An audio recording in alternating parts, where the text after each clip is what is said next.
Happy Wednesday. Welcome to this edition of Wealthy Wednesdays. Today we're talking about how you can create your own personal financial plan. Now, I know everybody talks about finding a hot stock tip, finding a new play, but nobody ever really talks about a full comprehensive plan. So today we want to be able to give you the jewels to create your own personal financial plan. What's up, Jimmy and Corey? How y'all doing today? Yes, hey, man. I'm here. Ain't no complaints. You know what I'm saying? I'm in the building. Right. Woke up this morning. So what's there to complain about? All right. Man, Don Johnson is in the building early. What's up, Don? Good, Don. How are you, beloved? But hold on, before we get started, did you see what Don, the nonsense Don shared on our pages? Which one, man? You talking about the Dr. Ooh? The Dr. Ooh. Yeah, I did. It was hilarious, man. Hilarious. That thing was hilarious. I gotta start ripping them joints and playing them joints, man. Pure comedy, man. Pure comedy. Listen, man, it's nothing but love, nothing but fun. All right, so we're gonna get going in a minute. Just letting a little bit of people get in the room. The church is open. Everybody's coming into the pews. Yo, shout out to those pulling up. I see a number of folks pulling up. As you pull up, let us know what's here, man. I see Don in the building. I see a couple of folks here too. Who is in the building? Don is on there on YouTube, man. We got folks on YouTube and Facebook. So shout out to all y'all. Oh, more folks coming. That's what I'm talking about. Pause. Man, you didn't need a pause for that, man. Yeah, it did. It really did. Here's a question for you, Jimmy, before we get started. Could you ever go on a pause diet? You think you can last 24 hours? Could you last 24 hours without saying pause for some nonsense? Probably not, because actually, believe it or not, I'll be trying my best not to say it. Yeah, I know you don't believe that, but I don't believe it. I call cat. Listen, man, it's a Pavlovian response at this point. It's like it's not even my fault, man. Okay, so you over there paying like a dog, kind of drooling like a dog. I've been conditioned, you know what I'm saying? Like, Dr. Pavel. I said Dr. Pavel. That's my old principal, Dr. Pavel. Pavlov. That was our old principal. Yeah, so it's a Pavlovian response, beloved. So it's not my fault. Okay, all right. You've been victimized. Hey, listen, that's how all your folks I had. That's how all your folks here online crying. You know what I'm saying? Orange Man get it, and y'all start acting like punks. But that's either here or there. No, I wouldn't say that. But I would. Listen, we are going to have a conversation in the village about what Black people needed to do to survive the Trump era. Stop being scared. Is it just scared? Yeah, it's just scared. That's it. A lot of folks is. Let me stop, man, because you about to make me say some things that So, but wait a minute. They just rolled back 1964 civil rights era stuff, and you think that's scared? So what we gonna do about it? Like, what we gonna do? No. You said it's scared. Online and cry? You gonna do something? You said that's scared. No, folks are scared. But you don't think that's justified? No, do something. Okay, so you can't do both. No, you can't be both, scared, man. Okay, all right. I think some people actually study history. And they know what strange fruit, but they know what strange fruit looked like. Yeah, if you study history, you know the ancestors was about that life. Like, do something. They were. That's why I hate when people say, "I'm not my ancestors." I hate when people say that. You're not strong enough to be our ancestors. You know what I'm saying? All right, but listen, we're not going to get too much into that because we're going to go all kinds of sides. Kamari trying to set me off, man, but I ain't falling for it. I am not. Listen, I just want to have a real conversation with you, brother. That's all we do. We're going to have that conversation behind the wall in the village. All right, but before we get started real quick, because we got a presentation for y'all. What up, Ant? Ant, what's really good? What's up, Miss Sneaker? Miss Sneaker. Bro, you said survive. That's crazy choice of words. Why is that crazy choice of words? You know what? I think you and Jimmy be. Y'all be. What we be what, man? Y'all be conspiracizing against me, man. Conspiracizing. First of all, I gotta look that up. I don't even know if that's an actual word. That's not an actual word. Boy said conspiracizing. Listen, if Reverend Al can make up words, if Jesse can make up words, so can Mar. Now, come on, Jesse. You know that's not a word. It is now. It is now. Conspiracizing. He said, y'all be conspiracizing against me. Conspiracizing. But all right, how can you create your own personal financial plan? Again, a lot of people talk about the hot stock tips, getting that Bitcoin, getting that crypto, Doge is going to the moon. But I never ever hear anybody talking about comprehensive financial planning. Real quick, before we get started, does anybody in the audience know what a full comprehensive financial plan is? Put that in the chat for me. Let me know what y'all think or what y'all feel. All right, so starting right off, all right, mastering your personal finance. It's one thing to get lucky with some stocks or some investments. It's another thing to have a methodical approach to building your wealth. And that's what we're talking about today. All right, so step number one, we got to get into the B word, budgeting. I know nobody likes to talk about the B word because it takes work. But budgeting and managing your cash flow is probably the most powerful thing that anybody can do with their money if they want to become wealthy. All right, so how do you track your expenses? I recommend that everybody get an app like, what's it? I'm trying to think of it. MS Money is one of them. I'm trying to think of the other one. Quicken's another one. Set it up. A lot of them are free. Is that Jim? I was just saying that it's a number of them that you can use. Correct. And what I would do, or what I recommend a lot of my clients who I help through coaching, I have them actually set it up, put all their transactions through their banks, because most people spend money through their debit cards. Look and see what you spent over the last 3 months. It's very eye-opening. And I have a story from one of my clients, and it's a true story. I had one client, and they were trying to write something off because I had them look at something, but they would go to work. Every day they would go to McDonald's or Wendy's. And we went and looked at this. And the client said, "Can I write these off?" And I said, "No, you can't." But she said, "I took myself to lunch." I said, "Yeah, but you're also eating your money. So not only is it not a tax deduction, you're also eating up your money." And I'm not against people eating out from time to time, but she was having a real hard cash flow crunch with her business because she worked 9 to 5, had a side business as well. So I said, you can't have it both ways. You think it's one way, but it's not. It's the other way. Shout out to Jimmy for that bar. Hey, man, you already know. Wire quotes. Yes, one of my favorites, even though I hate Marlo. But you have to then begin to, what's that, Jim? I said hate is a strong word. It is, but I do hate Marlo. He didn't have to do old man like that. But one of the things, once you start tracking your finances, you see where your money's going, whether you're spending it on sneakers, games, whatever. This is a judgment-free zone, but just recognize where your money's going. Once you know where your money's going, it's like saying, all right, now I know where my power is going. Every dollar you spend, I always say it's like a bullet. It's full of power. It's full of potential. What you decide to do with it is up to you. But once you track those expenses and you begin to say, you know what? I'm going to make a plan. I'm going to do something different with my money. Because now you're aware. You've done the research. As Jimmy says, you've done the knowledge.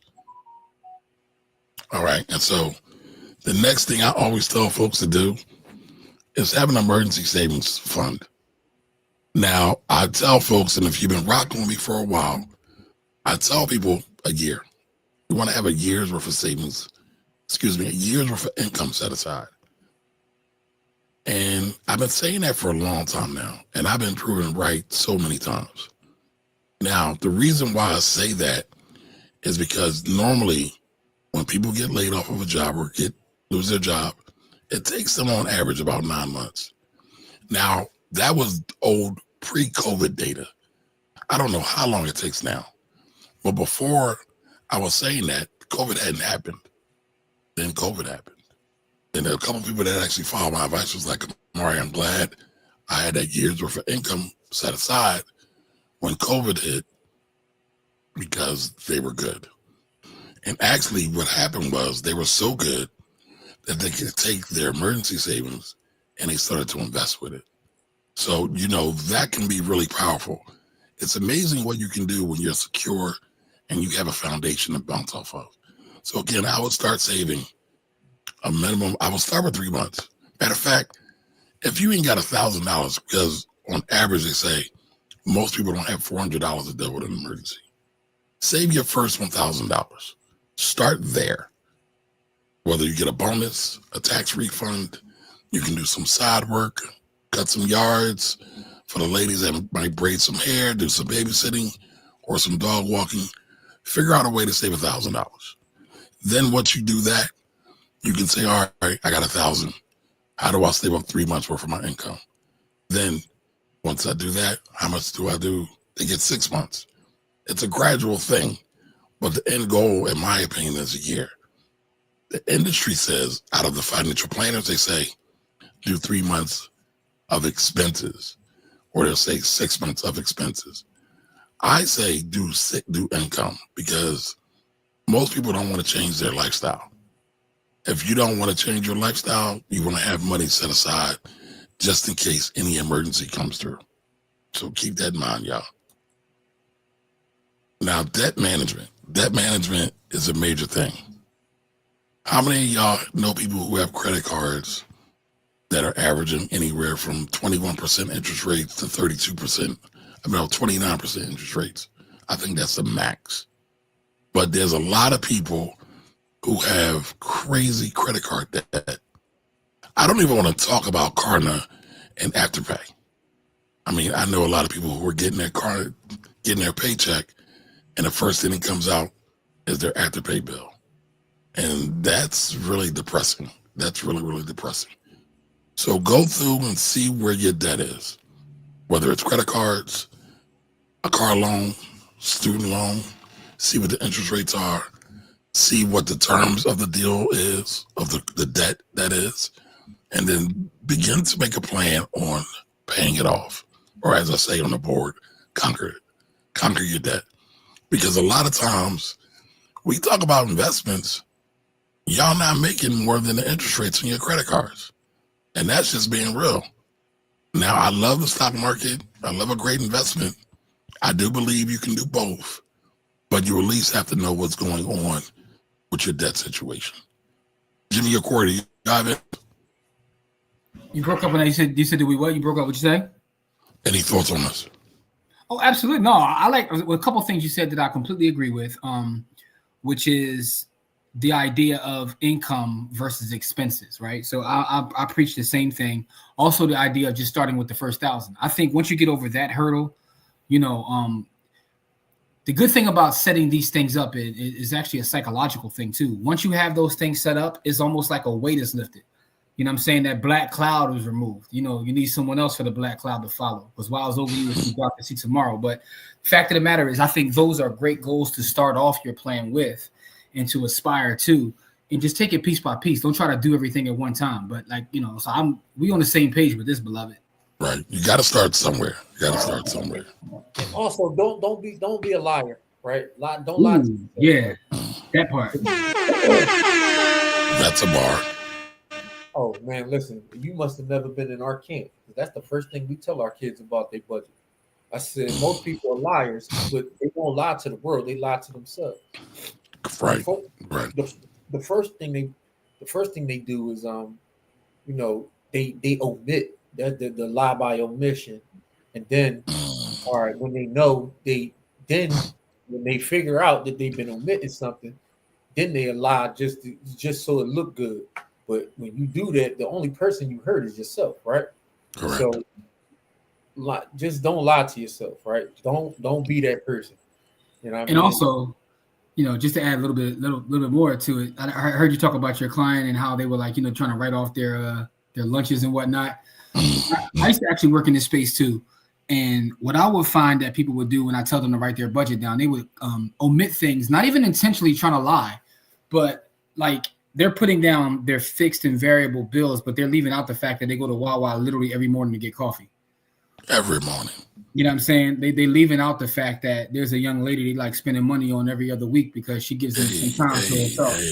But what I'm saying is that's what you're gonna do. If that's what you're gonna do, budget for it. You know what I'm saying? Like, you know, if you're gonna be a Nate, at least put Nate had it in his budget. I'm just saying, like, you had to find a way to talk about goddamn Nate, didn't you? No, I'm just saying, like, whatever it is you do, just make sure that you're accounting for it. Is the point I was trying to make. If you go to Dunkin' Donuts every day, don't leave that off your budget because you know you go there every day. You know what I'm saying? Don't just try to put down that you pay gas, water, electric, and more. Like people try to put those things down, but leave out the things that they do consistently. Correct. All the time. All the time. Now, do me a favor. If y'all have any questions or comments or whatever as you go along, just put a Q in front of the question. So once I get done this, I'll come back to it and we'll answer your question. All right. All right. So insurance. Now, a lot of you have passed. So insurance and financial planning and legacy is heavy top of my mind. So first and foremost, everybody, when creating their financial plan, you need to look over your insurance. You should have a relationship with whoever is providing your insurance, whether it's just a company or an agent or both. Now, the insurances you should be thinking about all the time, life insurance. Like I said, y'all know my dad just passed. I don't know if y'all saw the meme I did or the reel I did. I was not the beneficiary on my father's life insurance policy. And I think we even talked about it on the show as well. Mm-hmm. Right? But that's crazy. Today I found out I am not the beneficiary on his IRA either. So listen, I'm getting it. It's a little bit of change, but he gonna make me work a little penny because now it becomes taxed. One of the benefits about life insurance when it comes to income tax, life insurance benefits are income tax free, but you have to do it right. You got to set up your beneficiary. You want to make sure they're getting whoever you want to get your money is getting it properly and not being encumbered by the government, so to speak. Because here's the thing, when you don't do it right, you're letting the government in your business. So that's something you want to think about, review often. I got up here health insurance, auto insurance, disability and liability insurance. Now, honestly, you probably need disability insurance more than almost anything else. A lot of us have a high probability of getting disabled, but we don't have coverage for it. So disabled just means you can't do certain things to generate your income. You're still living, still right. Maybe you got hit by a car, you broke an arm. If you're a barber, you broke your arm, you can't cut anymore. How are you going to survive that time period? Now, it is a little hard for barbers to get disability insurance, but it's still something you got to think about. Still something you got to think about, all right? All of these things you want to go over annually at minimum. You want to check your beneficiaries. Health insurance, you want to know what your copays are, what your deductibles are. You want to see if you have any SSAs or HSAs. FSA is flexible spending account. HSA is healthcare spending account. You want to know if you have ability to have those or if you can get them. Also, for everybody that's working a 9-to-5, please look over your employee handbook. A lot of times people miss out on free money and benefits because you don't know what's being given in the employee handbook. So keep that in mind. Keep that in mind. All right. Investment planning. Now, y'all know we talk about investments a lot, a whole lot. Matter of fact, every Sunday we got our money church where we are talking about the plays we're doing in the week or some of the investments we're doing long term, right? But just overall, for your overall investment plan, you want to think about what's your goal. Sometimes some of us need to be saving for retirement. For me, for example, I'm a little behind on my retirement plan. So I have to create funds specifically for my retirement. Now, I don't ever plan on retiring, just being honest. I don't ever plan on working forever either, but I probably always do something. I don't see me just sitting around in my drawers all day long. I'm going to do something. But you want to set goals, right? Once you set your goals, then you want to look and say, do I need a level of diversification? If you don't understand what diversification is It's your mix of assets, stocks, bonds, crypto. Jimmy doesn't like crypto. Bitcoin, to be clear. Right. And then you want to monitor and you want to rebalance that. And we're going to have some more classes about setting goals and asset allocation behind the village also. So think about those things as well when you're creating your overall investment plan. I see some people, again, I'm looking at my dad's investment accounts. He might have one mid-cap mutual fund. What are you going to do with that? And it's a trash mutual fund too, but he had that. It has a certain level of diversification, but not real diversification in the way that if the market drops, will it be protected? Probably not. If the market drops, all his money is going to go the same way the market's going. So when you're creating these plans for investments, you want to say, all right, what's the worst case scenario? Well, it can go back to like 2008. If any of y'all remember the Great Recession when the market crashed in October. Now, you don't have to panic because what people don't realize is that all these crashes that will happen, but normally they'll bounce back. Like the big crash in the Great Recession. Market dropped October of 2008. Market then bounced March 6th of 2009. And it hasn't stopped running since. Now, there's a couple of reasons for that.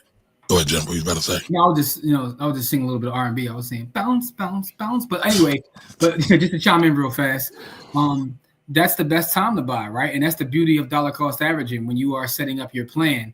Is that Correct. If you're at dollar cost averaging, you may be buying a little bit at the top, but when we do have these drops, as long as you're consistent in your discipline, which to me is more important than being smart, is being disciplined, right? Correct. So, discipline and consistent. There we go. There you go. Yeah, you need them both. But then again, like I said, monitor your account. Because Corey was talking about that the other day. What happens if a company goes belly up or somebody got pumed, as they say on these social media streets? You need to understand that and the ramifications to your overall investment portfolio. So think about that, y'all. Now, retirement. All of us probably are going to be retiring or have to retire. The body's going to make you retire or make you stop working. The question is, will you be prepared? From my observation, most of us aren't ready. But again, I'm not trying to be dismal, not trying to be mean, not trying to be discouraging. What I'm saying is get ready. Start getting ready so you don't have to, so you can stay ready so you don't have to get ready. There's a old head that told me once, just start with $5. Every time you get paid, put away $5. Now, a lot of times people think, and that's going back to what Jimmy talked about with DCA or dollar cost averaging, but a lot of people think you need a large amount of money to do major things. You don't. If you just start, again, with $5, put it aside, put it into your IRA, put it into your 401k, you can do a lot of things with this. But same thing here. Start setting goals. What's your goal? When do you want to retire? I'm about to be 50. When do I want to retire? Or when do I want to slow down working? Right? Ask yourself, do you want to be working when you're 65? Do you want to work when you're 70? How much money do you have? Will it be enough money to sustain yourself and your overall lifestyle? All right? Then look at your streams of income. Now, a lot of times when I was a financial planner, we would look at your Social Security. I think it'll be there, but I think it's going to change. I think they're definitely going to adjust the rates up, the age up for full retirement. And I think there might be some other shenanigans. I personally, I'm not relying on Social Security. Corey, are you relying on Social Security when you retire? No. But the thing that most people don't understand about money is that time is the most important factor. That's a fact. Right? So what people will forget is that it's not instant. So you got to let it cook. It's like when you want your food, you can put it in the microwave and you might get the okay result. But if you put it in the oven and let it cook for a while, you normally get better results. So let it cook. You know what I mean? Your money needs time to cook. And So so you don't want your Thanksgiving dinner cooked in the microwave. You want it in the oven. I'm gonna pass on microwave Thanksgiving. Man, But, I've seen people do that. oh, listen, I'm not pooping on nobody because as long as you eat, I'm not one of them people who I'm not really picky about that kind of stuff. Like I won't eat it, but as long as y'all happy with it, I'm good. You I'm know what I'm not saying? picky about that kind of stuff, but I won't eat it. I won't eat it because I'm not picky about how you want your stuff. I'm picky about how I want my stuff. But if that's the way you got to get to it, I'm all for it. I just let me know so I know not to eat it, and then y'all can enjoy it. And I'm Gotcha. not gonna be mad. I'm not gonna be mad at you. You know what I mean? Like I'm not one of them classes people. I'm just more about I I I want to give myself the options, right? That's the whole thing about my life, right? Um, we talk about lifestyle design a lot. For me personally, you know what I mean, budgeting is part of lifestyle design now. You know what I mean? Like I had to make it part of my lifestyle design.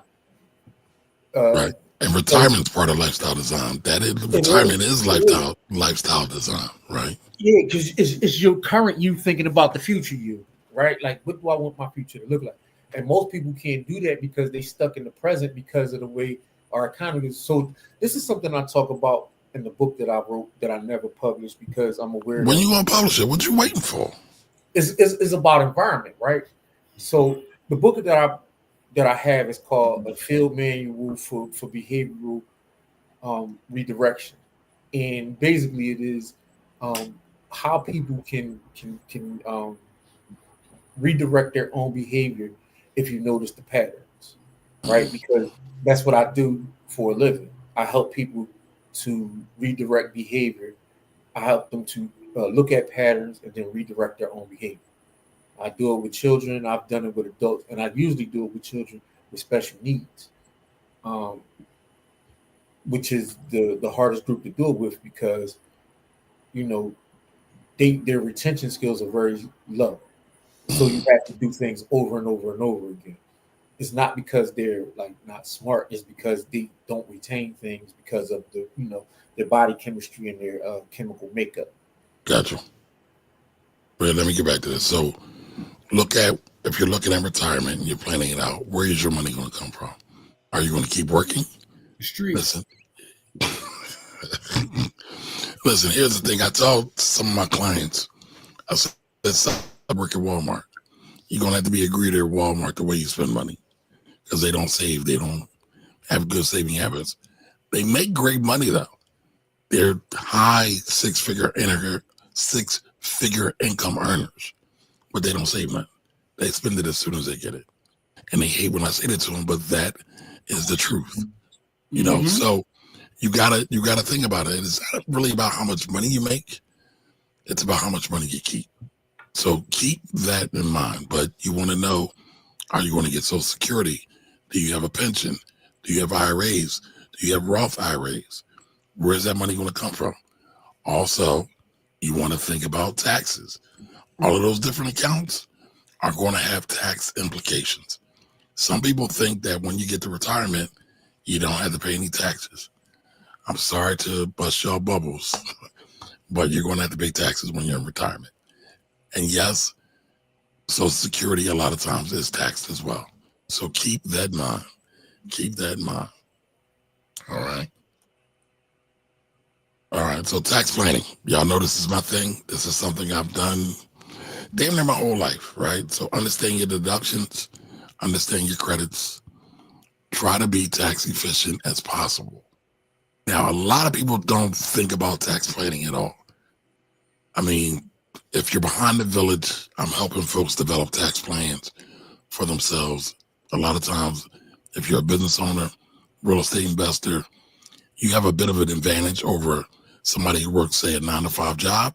However, everybody has the power to do something, whether it's investing into a 401k or 403b, that you could also say, you know what, I'm going to invest my money into something that doesn't require me to pay taxes. I'm going to invest into. You don't have to pay any income tax, not other tax, but income tax on income that comes off muni bonds. I've met a lot of people who put their money into municipal bonds for their retirement to help lower their taxable income. It works a wonder, but you got to plan for it. You got to work for it. You don't just wake up one day and say, hey, I'm tired of paying taxes. And then boom, it's done. Now, estate planning. Now, again, y'all know I've been talking about this a lot. You want to have a will and trust. Well, let me back up. You will at least have to have a will. There's a lot of people saying you have to have trust. That's not always true. I know a lot of people, especially in Philly, are saying, I want to trust, I want to trust, I want to trust. And I want to put my house in the trust. But what they don't mention is that if you put your house in the trust, at least in Philadelphia, it could be different in other places, you are going to miss out on some tax benefits. Philadelphia's taxes have been on a tear. Jimmy can tell you all about that. They've been going up. And so if you put your property into a trust, you take away any benefits you might get from the local government to reduce your tax bill. Again, it's a case-by-case situation. And today I just wanted to give you the blueprint to think about some of these things so you can devise your own personal financial plan. But you definitely want to have a will. Trust, maybe.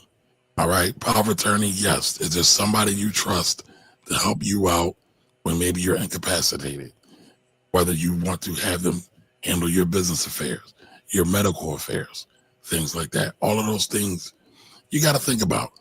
And also, if you really love your people, meaning your children, your family, you don't want to leave them to make those decisions. Why? Because they could be grieving. Why? Because they could be very, very emotional. Why? Because they might not deal with stress really, really well. If you instruct them what to do when the time comes, they ain't got to think about it. They can just be there with you and go through the process. That is, if you've been good to your peoples, right? You've been good to your family, you've been good to your kids. Because there are some kids that don't like their parents. And they're like, I don't want to be there. So be good to y'all people, y'all. Be good to y'all people. All right. So will, power of attorney, healthcare directives, all are super, super important. Now, since I'm talking to a Black audience, I want to bring up something, charitable giving. A lot of times we talk about going to the church. Me and Corey had a big discussion where he cussed me out and said, talking about when it comes to the church, and the church does nothing for the Black community. But that's not what I said. Right. What I said. Well, we're not arguing now. But Jimmy's got proof. And everybody's like, yeah, Corey, get him. I'm like, y'all didn't even know the whole conversation. But hey, by the way, Corey, I know you don't be online. In the comments, everybody was taking your side. They was like, everybody took your side. Yeah, everybody took your side. They're like, let him cook. He talking facts, you know. So just putting it out there. That's a fact. But one thing I want to mention, a lot of us believe in tithing. Nobody talks about it when it comes to their life insurance. One thing that's really important in Black communities are Black institutions. So if you want to continue the good works of any Black institution that you are a part of, you want to think about giving them something when you're not here. That's my opinion. What charity are you leaving any of your resources to? No one yet, but I'll probably leave something to PABJ. Okay. All right. How about you, Corey? Any institution that you think is doing great work? I'll probably leave it to Bada Hood and Black Wealth Rebels. Well, we might create a charitable. We might create a charitable institution. How about we do have a camp? We do have a camp. We do every year for the last how many? 9 years, 10 camps. 10 camps in 9 years. Right. I might that might become a nonprofit at some point. Yeah, the institution name is the Piccadilly. But no, seriously though, it'll be Inspiring Minds Philadelphia. You know what I'm saying? That's where mine is going to. Okay. By the way, we got a lot of great questions in the comments. I know you want to get through the presentation, but we got a lot of great questions. All right. Well, we'll definitely get back to that real quick. All right. So that goes with lifestyle, right? Goal planning. Corey just talked about that. Life and money isn't just about life and money, y'all. money is supposed to help us live our dreams and create great memories with our family. So a lot of times people just want to accumulate assets just for the sake of accumulating assets. In my opinion, you should want to leave a legacy. And a legacy isn't just money. So that could be a trip. I got you here, got the black family here, going to see the safari in Africa, right? That could be great. Maybe you want to go to Disneyland. Maybe you want to go skydiving. Maybe you just want to go to the Super Bowl, right? Super Bowl's coming up, go Birds. Hopefully they can make it through. But think about some of the things you want to do to leave impact or create impact with your family as well. All right. And so that is the end of this presentation. The slide got messed up. But listen, we're going to have more stuff like this behind the wall in our village. So go on over to blackwealthrebels.com.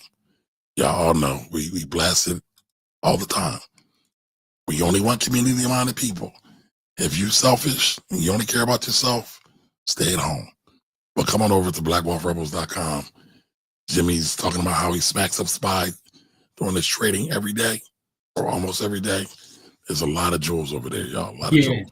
To let y'all know, not every day, because I'm watching right now. I'm doing a lot of research because I want to see, not an orange man's in office, how we moving. But I digress, though. Keep going, Kamar. No. And listen, we about to have a big conversation about that. Yes. But we can't have that in public. No, we can't have that in public because I got some choice words that, Oh, sucks. Shucks. That can't be a public facing conversation. Not with me. I can't have that. I can't have that as a public facing conversation. Yeah, because I got some choice words that it's gonna be behind the wall. So for those that it's gonna be a lot of BANs and all kinds of stuff. Oh yeah. Mine is gonna be a lot of P words, a lot of wow. Yeah. Wow. A lot of a lot of P's and BANs. I guess I'm gonna have to pray before I have this conversation with y'all. Yeah, you better get prayed up, man. Get your prayer warrior on. All right, so Don says, keep in mind, unemployment is secular and career level specific. I agree with that, Don, because I saw Don put this up when I said about having a certain level of money saved. Again, if you are a CEO, you might, if you lose your job, it might take you years to get a new job. So keep that in mind. Keep that in mind.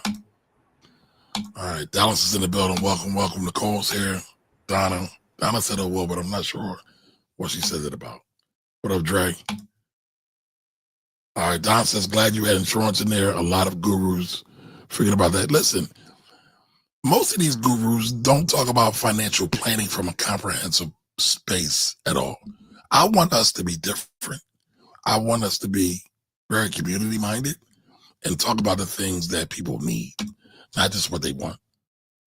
All right, so Don says, I don't think people even get to the point of total asset where diversification, asset allocation is a priority. Yes and no. Here's the thing. A lot of people talk trash about 401ks. My very first millionaire client was a 401k holder. So you could amass a lot of money in a 401k and need to get to the point where diversification and asset allocation is important. But nobody's talking about it. Nobody's talking about it. What up, though? What up, Jamel? GC, what up?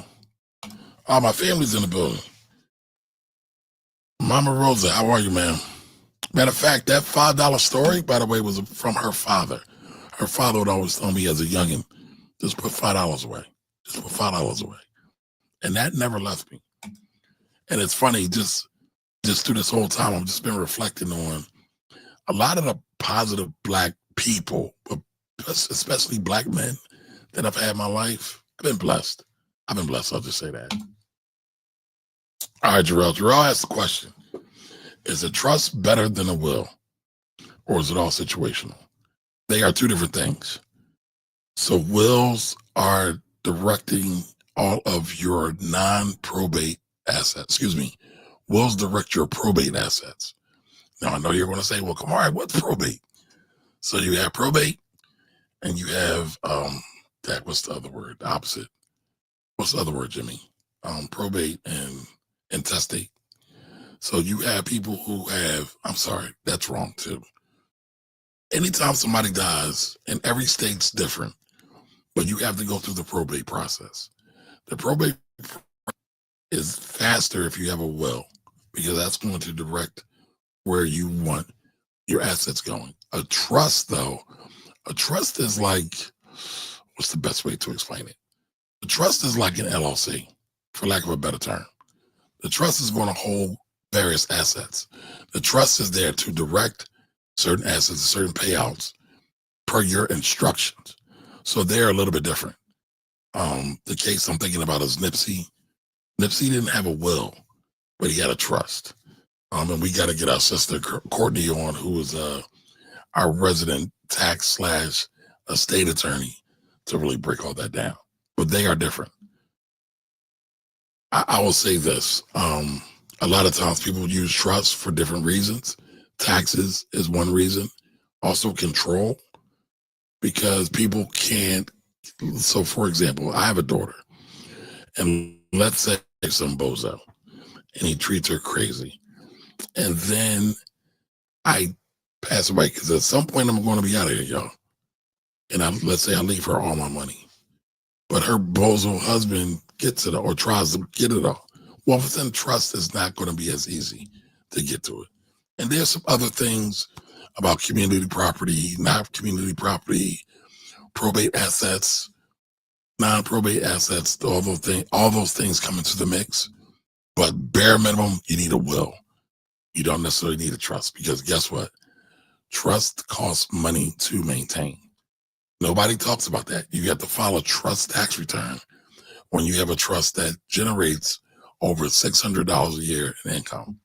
So keep that in mind. And also, trust tax rates are a lot higher than individual tax rates. So something else to think about. Still rocks with our brother. Brothers, if I missed this, it may be different with each state, but with the 3 major forms you discuss, can those be witnessed / notarized? Do I need to do anything else with them? You definitely want to get them witnessed and notarized. You definitely want to get them witnessed and notarized. A lot of times, if your will's not witnessed and notarized, it's not a will. It's not valid. And by the way, go ahead, Kim. No, I was just agreeing with what you were saying. It's gotta be witness notarized. Like, you gotta get that done. I mean, I can't speak for every state, but I know that I would rather have that done than not done. Right. And a lot of times you don't necessarily have to go through a whole lot of rigmarole with a will, but for example, you can write your will down, right? They call it a holographic will. Look that up, y'all. The old Aretha Franklin joint, where she had written wills everywhere. But that was part of the problem. They didn't cancel out the old will, right? Yeah. But you want to have them witnessed and notarized. All right. Don says there are some young ladies that have helped me through some tough times. Philosophy of Nate. Oh God, y'all won't let Nate go away. I wanted on that conversation.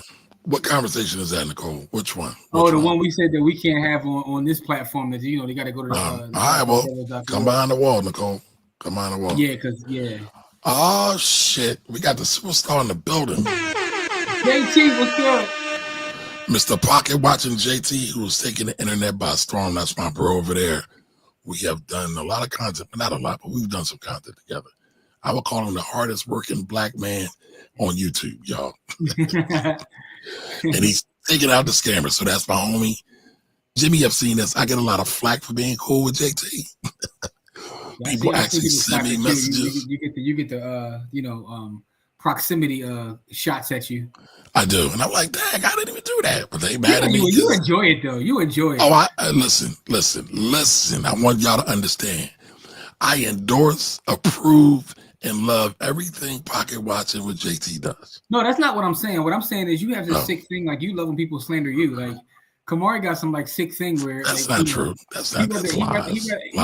Yes, you do. That's why you be online trolling. You love when people come to your IG or something saying a negative comment. You you know what? I don't give you energy. Yes, you do. Well, it does give me energy, but I'm gonna tell you why. At heart, I'm an educator, and I love to educate stupid people. Sorry. Mm-hmm. Not that I can do anything, because what I'm recognizing is Stupid people are stupid for a reason because they don't want to be educated. 9 times out of 10. There you go. All right. My brother. Listen, whereas, you know what? I took it off. I got called to do a webinar before this. Our sister Liz said, Kamari, I need you to hop on with a bunch of brokers, real estate brokers. So I took my hat off to be respectful. You talking about Elizabeth? Yeah, people, our sister, yes. Oh, Medicine and Mortgage. Shout out to Liz. We working on a couple of deals right now. Shout out to her. Yeah, she getting all the money. Still Rock says, this is a great presentation, by the way. All right, thank you, sir. So we want to bring y'all high impact value information, y'all. Shit you can put to use. Ain't nothing to be sold here. Like Jimmy said, we got something to sell, but we not selling. We ain't selling you nothing, but we got something for sale. But we ain't selling you. The only thing we got to sell is community, because we don't want to give you some fake shenanigans, some BS course, and none of that. We want to see y'all win, really win. Financial Rebel for President 2032. No, sir. No, sir. I want to live. I want to live. I'll be out of here. What was that movie with was it Chris Rock? Not Chris Rock. When he became the president with Bernie Mac and he was smacking everybody. I forget what it's called. What's that movie called, y'all? That was hilarious. Yeah. I wouldn't last. I mean, that's part of the reason why I never ran for politics. People be like, Kamari, you know all the politicians. Why don't you run for politics? No, sir. No, ma'am. I could never run for office, dog. I've been around too many of them. I've worked for some of them in the past when that was my game. I worked for some of them. I would never want their job. And this isn't to slander them, right? Because I believe most black politicians, can't speak for nobody else. They go in office with the hopes and dreams of doing good work.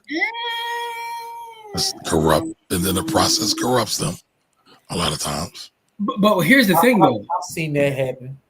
I mean, I've seen it happen multiple times, but also I think the problem is like just based upon the job that you have, you can't please everybody, and right, it's a no-win job. It is.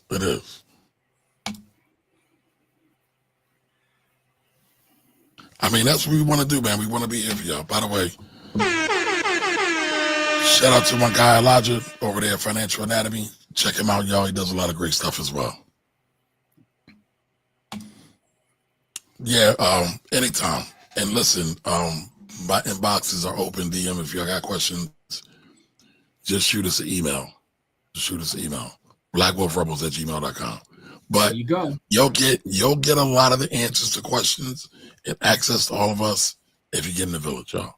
If you get in the village. All right. So what else we got here, y'all? We got Trey. I got some. Oh, you talking Head about of State. There it is. Head of State. Right. That movie's hilarious. There we go. That's a good one, yo. You know another movie that's underrated? What's that? Is Distinguished Gentleman by Eddie Murphy. In his catalog, it's kind of underrated. No one ever talks about that, but that was a funny movie. Yeah. Hey, listen, a lot of what he talked about in terms of politics is still relevant in 2025, by the way. So.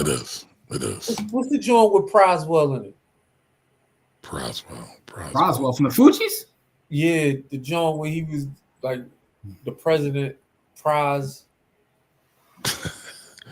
So, by the way, he was a politician. All right, Dre, thank you for the super chat. Appreciate that extra super chat. I saw a couple things came through. The chat jumped on me. We got that. All right, used to work at a bank.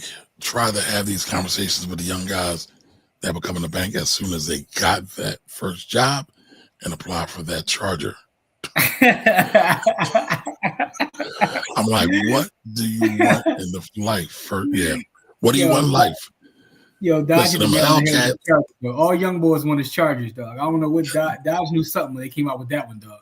Man, them Hellcats are they're doing something. That's like the YN go-to car, dog.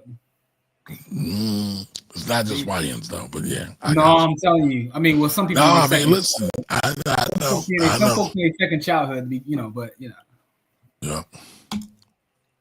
All right, Dre says I didn't know that. Thanks for giving us that breakdown. Yes, do those forms have to be on the file at the court? So no. All right, so let me read it just for. Yeah, do those forms have to be on file at the court, or just kept in a safe location once they are witnessed and notarized? So no, they have to be filed at court. But yes, you want to witness and notarize. Here's the thing, and I'm going to share another story with a friend of mine, multiple kids. Dad had a new wife. Dad had a new wife, had property. The new wife didn't give the kids the property. However, it wasn't stipulated in the will. There was no will, allegedly, and they believed the will was left in Dad's house. They didn't have a copy of it. So one of the things I'm going to do, because I've been on this whole kit, right? I really want y'all to be prepared, because this time is going to come. But we're going to do like a estate planning kit, and it'll be in the village. But it'll run you through a lot of these things. For your forms, yes, they can be in a safe, they can be at home.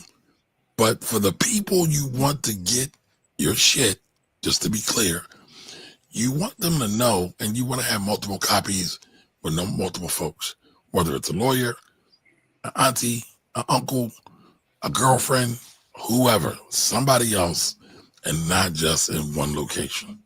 I had a situation literally this week where young lady died. Rest in peace to her. She died in a terrible accident in the back of the lift, by the way, which is, terrible. Oh, damn.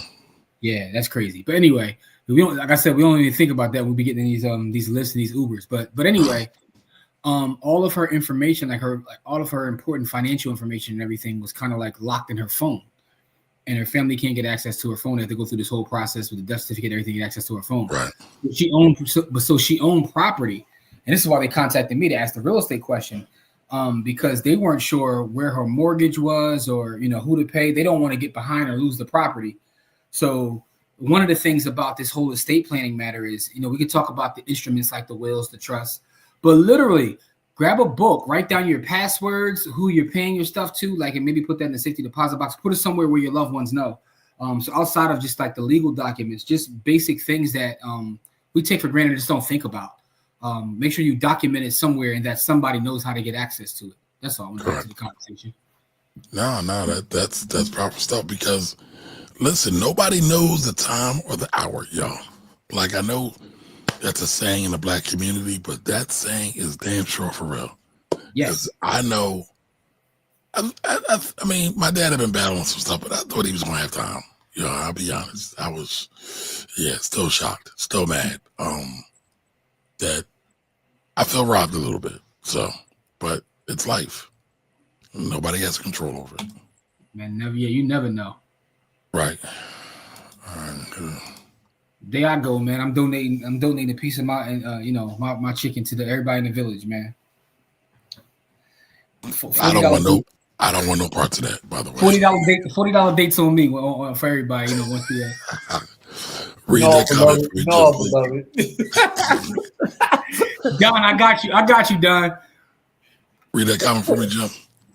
I got you. All right, so Nicole says it definitely was a great presentation, and we definitely need to set ourselves up for retirement, which is why I'm selling my house and leaving New Jersey. We'll be buying a house in Georgia for cash to decrease our bills. We will still hustle, honey, though. Man, your tax bill is about to get cut in a third. New Jersey has the highest taxes I've ever seen out of anywhere, and that includes NY and LA. I don't know what's going on in Jersey, but they be gouging in Jersey. But, I'm sorry.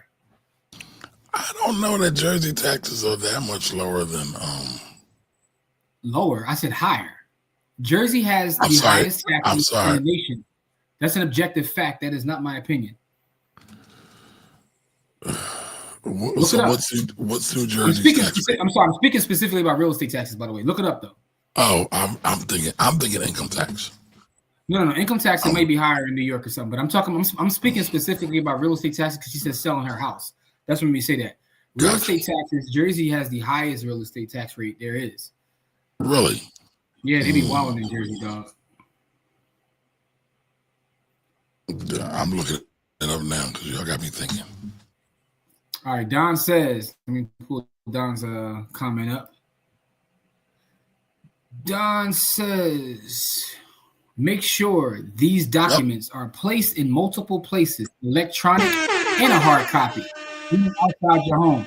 That's an excellent point, Don. And that was one of those things that I seen folks complaining about during the fires recently. Like, oh man, I wish I would have had my the necessary documents put outside of the house. So, Now, Jimmy, I thought you being the Bitcoin god and everything, you would talk about the decentralization because you definitely need to have your documents. Yeah, absolutely. As said on Stack Sats to Die Trying, I did a whole show last week about that. You know what I'm saying?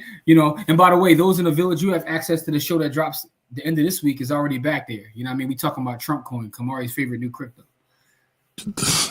I was trolling when I shared that, by the way. See what I mean, Core? Now he put this post up, trolling just to get responses, talking about buying Trump coin. This is what I mean by I was just having fun.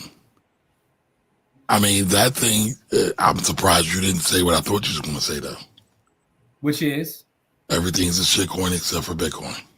Well, I mean, that goes without being said. Yeah, that's sometimes you got to say it, though. No, man, listen, man. If it could go without saying, then you don't have to say it, man. We already said it 11 times, man. Sometimes you got to keep saying it. Sometimes you got to keep saying it. But listen, if you into that, right, and that's what you want to do, and you got your percentages, I take a percentage of whatever you make and earn, and you want. Because listen, man, I was down in the crypto, in the dark places of crypto, bro. I mean, the darkest, deepest recesses of, listen, nobody's been in darker crevices of crypto than me. Nobody. I was in the mud, bro, underneath the mud, getting a couple. Give us an example, Corey. So we used to go on these. I got you, Don. We used to go on these crypto sites and crypto exchanges and all of this stuff. And I would look for coins that would pay out like 1,000,000%. And what I would do is I would try to get in first, and then like less than 24 hours after them joins, like soon as I see the what's the name rate start going down, the interest rate start going down, I pull my money. So I would stick $1,000 in like 10 of them joints, and then I would wait. I would get my money. See, the thing is, you got to be in them joints like first or second, and you got to wait. And then when everybody come pumping into them and making the interest rate go down, I pull my money. And so pure degeneracy, man. And then now keep it stacked though. Let's keep it stacked. How many times have you got rug pulled? I got rug pulled probably like twice a week. Explain to everybody what rug pull is. When those that get in early pull the rug from under you. Yeah, those who get in earlier than me pull the rug out from under me, and I lose my money. So what ended up happening is I would make $2,500, and I lose twice a week, lose $2,000, and I did all that for $500, and I'm spent 5 days trying to make $500. I was like, man, this shit's stupid. So I wasn't losing money, but I was just spending way too much time to make the money. I was like, this is dumb. You know what I mean? So listen, I had my $10,000 set aside. I would literally go look for 10 projects I could put my $1,000 into, and I would just go into the deepest, darkest recesses of crypto hell looking for these projects to put my money into and try to get my money back out. And I'm telling you, and it's the same thing with my portfolio. I would do these deep dives on these companies, and I was beating the market in the head. But I was like, man, this is time consuming because I gotta check these companies, I gotta do all this other stuff. I'm not doing all of that. The older I got, the smarter I got with I was like, man, this is dumb. Like, I'm making more money, but I'm spending so much time to make this extra $300, $400, $500. I'm like, this is absolutely chaos. And so lifestyle design says that I can just stick it in a vehicle that'll make me money over time and just let it sit there. Because sometimes the craziest part is if I had just put my money in Bitcoin and let it sit, I would have made more money. And so I was just like, you know what? This is just absolutely ridiculous. like just doing this the math. Literally, when I was doing all of that, if I had just set my money in Bitcoin, I probably would have made another $100,000 on top of what I made. And I spent all that time. And the crazy part is, I made money, but I just spent all that time doing all stuff. I literally could have just DCA'd into Bitcoin and made way more money. Okay. So I said a lot of effort for nothing. Gotcha. So Maddox says, "What up to the team? What up, Maddox?" By the way, thank you for that, Maddox. Maddox out here being a good citizen. Could we get some more likes, please? More pork sausages, Mom, please. Oh, come on, man. Do y'all know where that song's from? Yes. I get a pause for saying a rap lyric. I need you going to pause diet, man. I'm already on one, beloved. You just said pause 2 minutes ago. I need you to stick to the rule. No, but the thing is, though, I'll be trying, man. Like, you know what I'm saying? You know, again, man, it's a Pavlovian response, man. You be saying some wild stuff. Start calling you Pookie. It be calling me. It just be calling me. Everybody getting the village blackwealthrebels.com. You know, send me share something real fast, Kamari. You know what I'm saying? I'm more than halfway done this joint right now. Okay, and, then once you give it, you're gonna let me read it, right?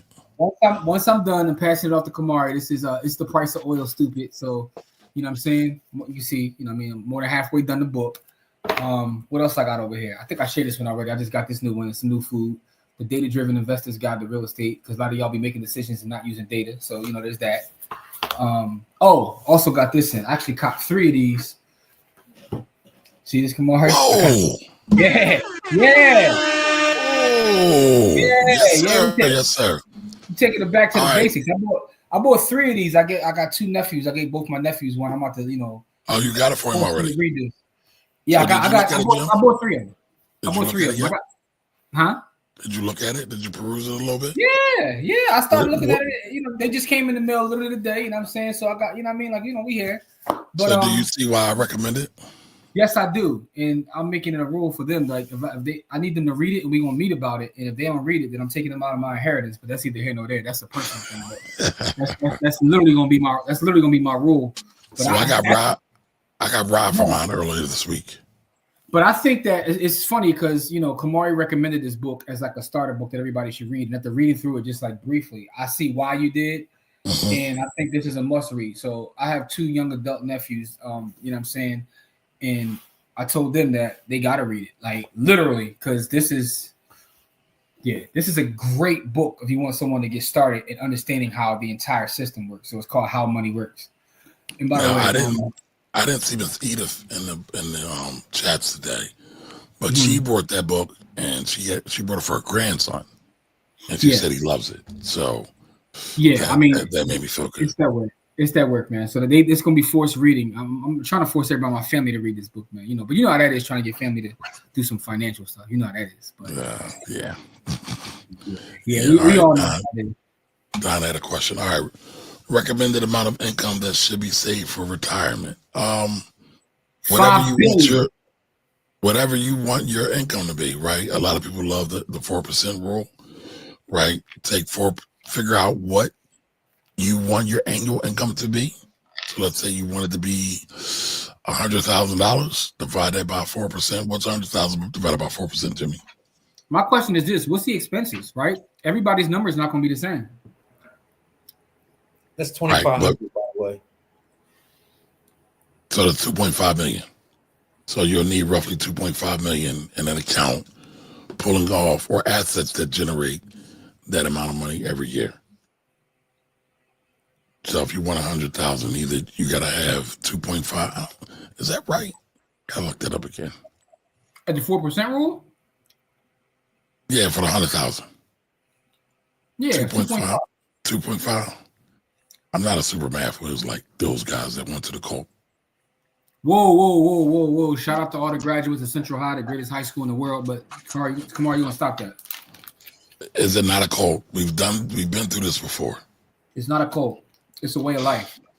Listen, they have their own secret password, secret handshakes, secret head nods, the whole nine.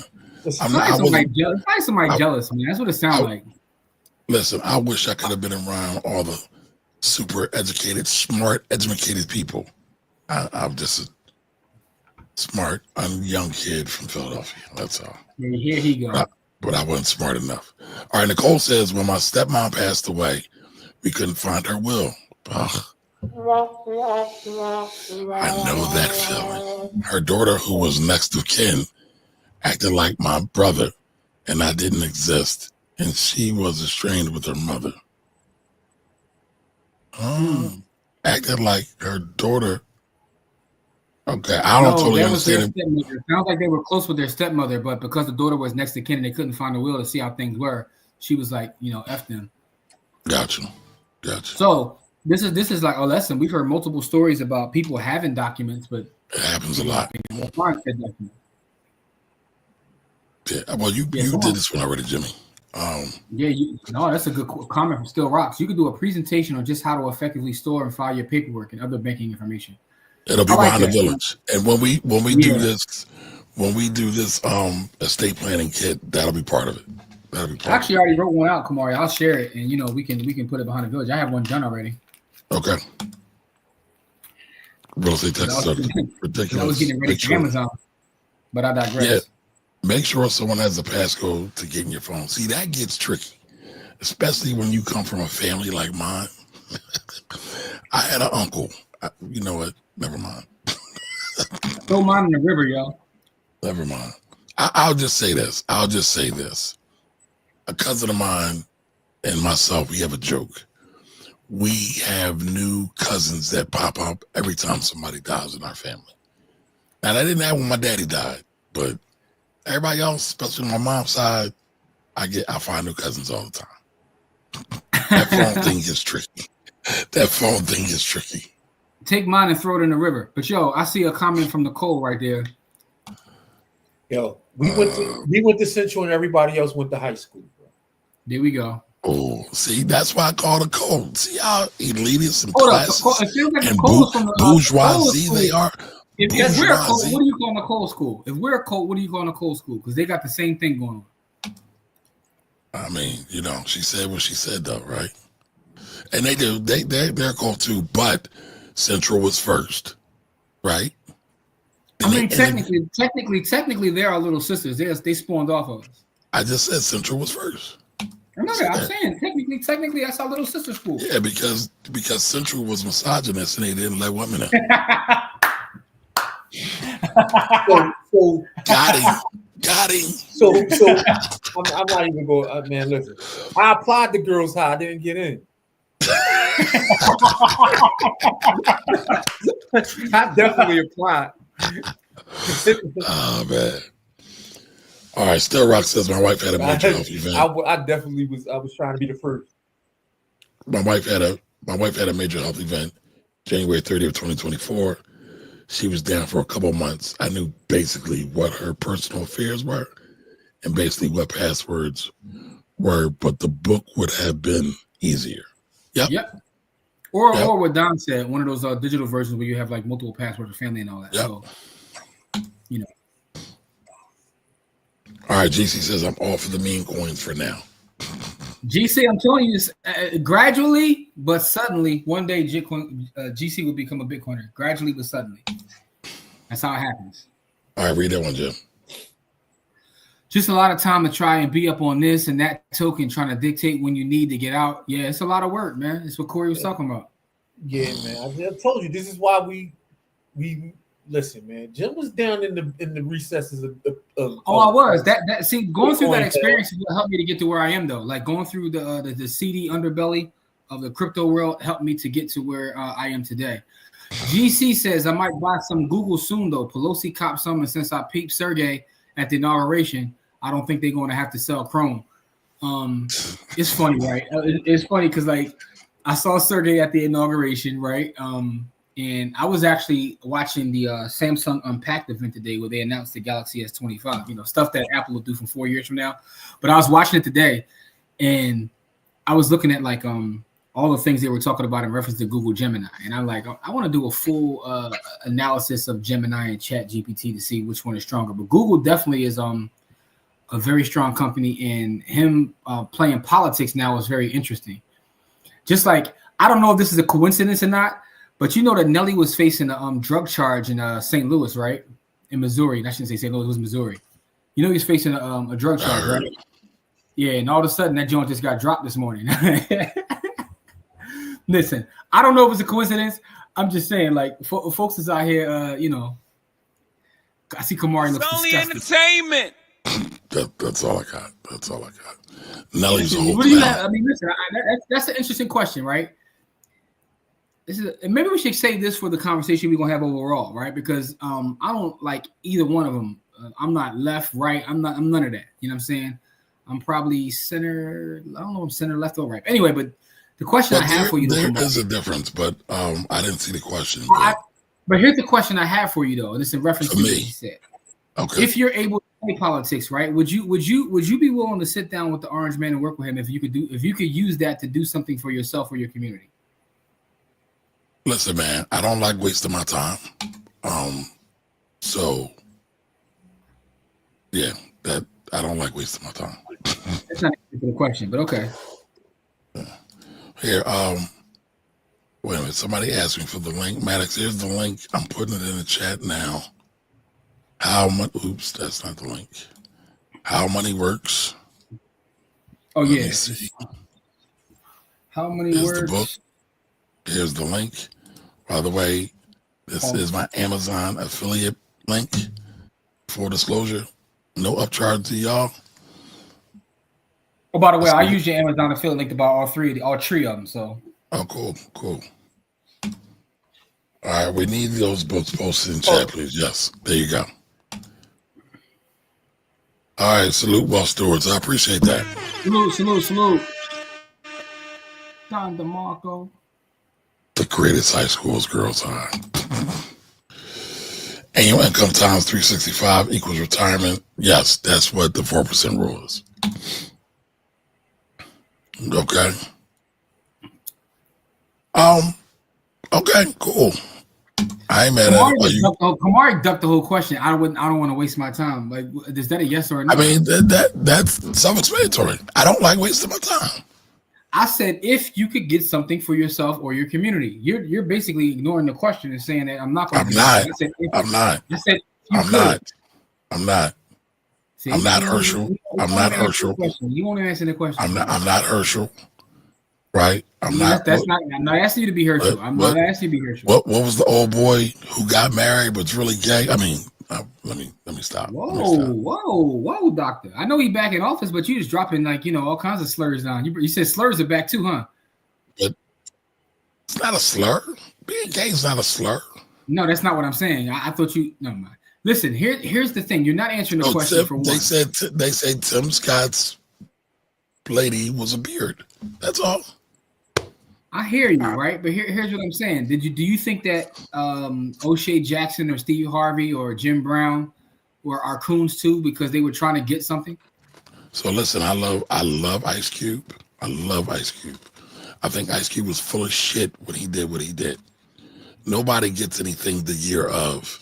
That was strategic. And Ice Cube is too smart, in my opinion, to have done that. Not for it to be a relevancy play. That wasn't the question I asked you. I asked you, do you think they were cool? He wasn't trying to get done. So Steve Harvey, Jim Brown? I don't think Steve Harvey is a coon. Jim Brown has done more work than most people. I would never call him a coon. By the way, shout out to Chrisette Michelle, who got canceled, and everybody else, Nelly's and Stoops now, they're full cooning, and I bet they won't get canceled. But Chrisette's still been canceled. Wonder why that is. Does it have anything to do with her being a woman? It has everything to do with her being Chrisette Michelle and that being Snoop. If Beyonce went the other way, nobody's canceling her either, right? So, I mean, let's just keep it honest, man. Things ain't fair. If Chrisette Michelle and Snoop, there are two different planets in terms of popularity and where. Okay, nobody's going to cancel Nelly. Are they going to cancel Soulja Boy? Are they going to cancel Soulja Boy? She ain't on the level of Nelly. Soulja Boy been canceled, so no one even cares about him. That's the first part. Where's Soulja Boy been canceled? No one takes him serious, right? So no one, Rick Ross and Soulja Boy, right? No one even. Is Rick Ross going to be canceled? no one takes them serious. People think they're buffoons already. So that's the whole point I'm saying. What I'm saying is the real conversation has been around Nelly and Snoop. No one even cares about the rest of them, right? It is what it is. But the fact of the matter is, I think it was dumb when how Chris Michelle got treated. I thought that was dumb too. At the end of the day, we care way too much about what entertainers do. They sing and dance for white folks all day long anyway. Like this is what they do. Like, so let them go sing and dance for white folks. I agree with that. Way too much stock in what they do, man. So I don't care. Listen, I can't cancel Snoop and Nelly. I don't care what they do. They're doing this. They trying to put food on their family. They went and sung and danced. Like, who cares, man? Like, now, here's what's interesting. Kid Rock performed for Obama. Now he's performing for Trump. Nobody canceled Kid Rock. So are we the only people who want to be cancel our folks? Because nobody else care about what, like, folk who perform for who and who do what. Like, that sounds ridiculous. Like, I mean, we waste too much time on nonsense, man. It gets frustrating at times. Like, these are the conversations we want to have. Like, can't eat if we not want to sit at the table. I think we also can't eat if we not want to build our own table. Also, I agree with building our own table, but I just still stick to. I think there's a time and place for both. There's a time. No, but I think it's an interesting conversation about how folks people take stuff people are way too emotional, and I'm gonna save some of these thoughts behind the wall because I got some cuss words I want to say. Let him cook. Let him cook. Your average logical thinker. Welcome, welcome, welcome. I didn't see you in it earlier, so welcome. I love that name, by the way. Listen, yep, I already told y'all how change happens. In a sense, I know how many BANs is out here. Ain't no change going down for real. That's not. Listen, man. There's only two ways to secure change, right? When we talk about at least I do all the time. You secure it by blood or through legislation, and you ain't securing it through legislation. So we gotta either get out here and get on the streets, blood, sweat, and tears. You know what I mean? And get and create the change we want to see, or we gotta, you know what I mean? Like we gotta hammer up and go get it, but ain't nobody hammering up. So, read that quote, Jim. I'm not about to go up there doing no goofy talk, but if you want to talk business and things that I think will help my community, then yeah, let's do it. That's all I was asking. All right. I ain't like that. I saw somebody said who they would take to talk with Donald. If I could take the minister with me, I would go see Trump. There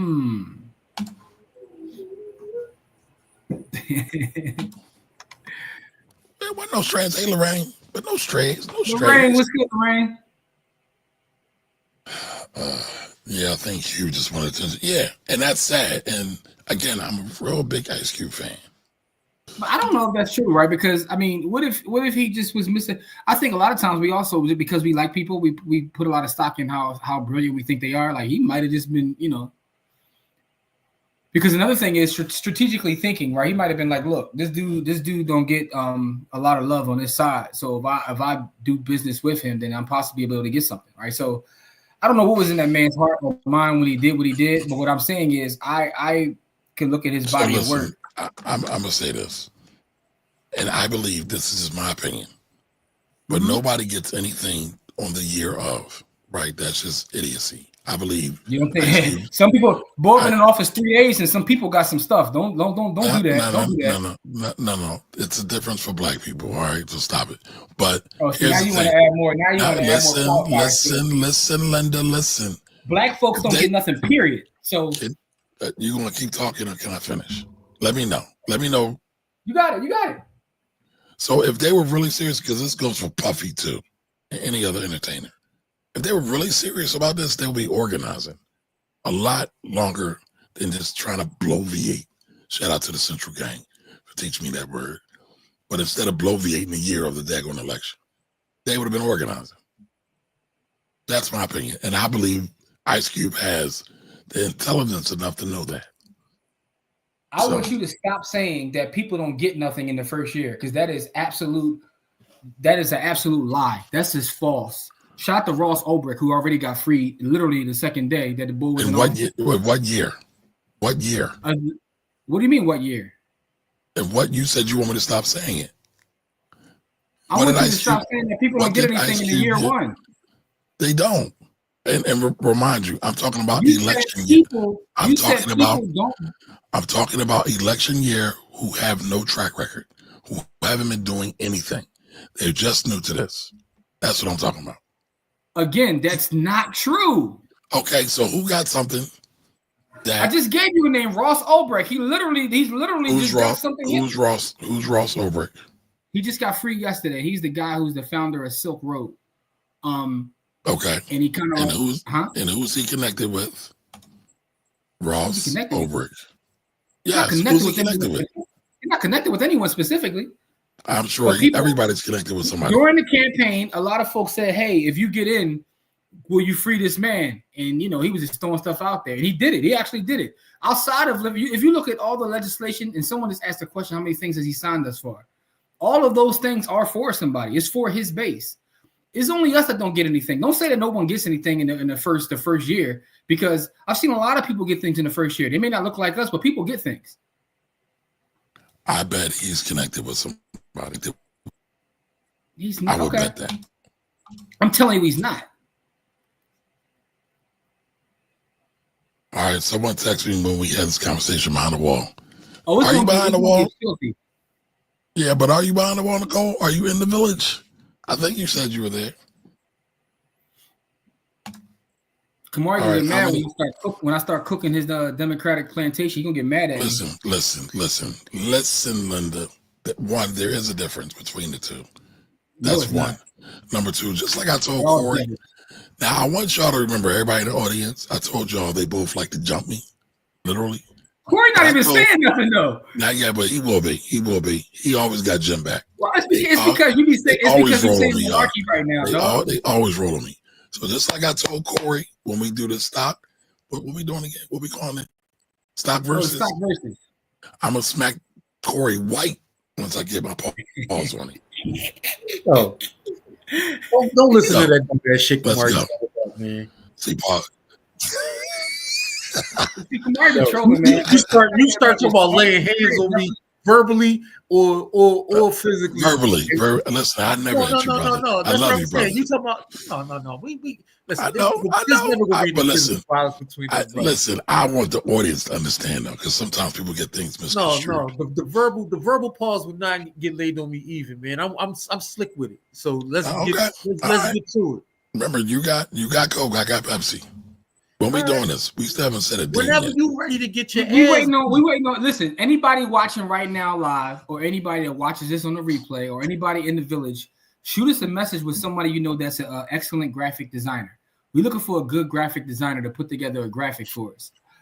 That's all we waiting for to get everything scheduled. That's the first thing, man. The second thing is I'm getting back to business because Kamari be trying to change the topics when I'm getting ready to cook them. Kamari gets upset when I be slandering. Listen, first of all, we're talking about financial planning. You guys see?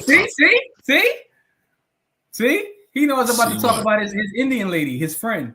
But that's either the Jamaican lady? The Jamaican lady? the African lady? That's what Peter Tosh says. Right?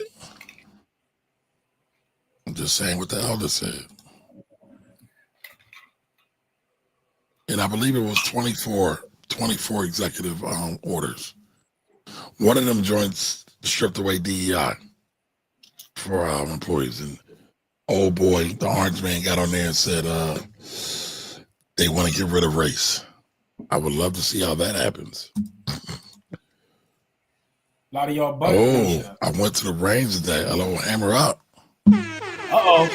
It's funny. Me and Kamari had a conversation about that earlier today. Yes, we did. Yes, we did. When did Mrs. come back in town, man? When do she need to come back in? No, we trying to set up a whole joint. We'll talk, but we trying to do a whole joint. Jimmy want to start the Black Wealth Rebel Gun Club, man. No, that's not what you said. That's not what you said. What you say? You about to say something on air that I'm saving for behind the village? No, not at all. You trying to have them folks at me, man? No. Didn't you say you want to start You said you want to start the Huey Newton Gun Club, right? I already got the FBI messing with me on Twitter because I came at their neck. Oh wow, you wilding. No, All right, man. so GC says, I mean, FBI gonna put out a tweet talking about, rest in peace to Dr. King and his hard work and all this. And I told them they was full of shit, and they ain't like that. So I probably should have did that. Yeah, you could have let that one slide, but hey, you're right. Yeah. You are right. But you're right. Yeah. I mean, they are the inventors and creators of COINTELPRO. All right, read that comment, Jimmy. All right, so I mean, the dude got in there, so it is what it is. Why not try to get the best situation out of what's already happened? So, I mean, you can do that. You can listen. I follow your logic. It is logical. I feel you. I just don't think it'll work. Didn't work last time. I was just asking a question. Cube see it ain't work the first time. Okay, now what's he gonna do? Become more successful? I don't know. I don't think Cube ain't pull up on him again, did he? No, I don't think so. He's throwing around the. Use that word for. Well, that's not true. Usually, I try not to use that word. Oh, okay, rack, okay. All right. The donations. You said no one gets anything the year of, but Trump has different rules. Right, because he's white.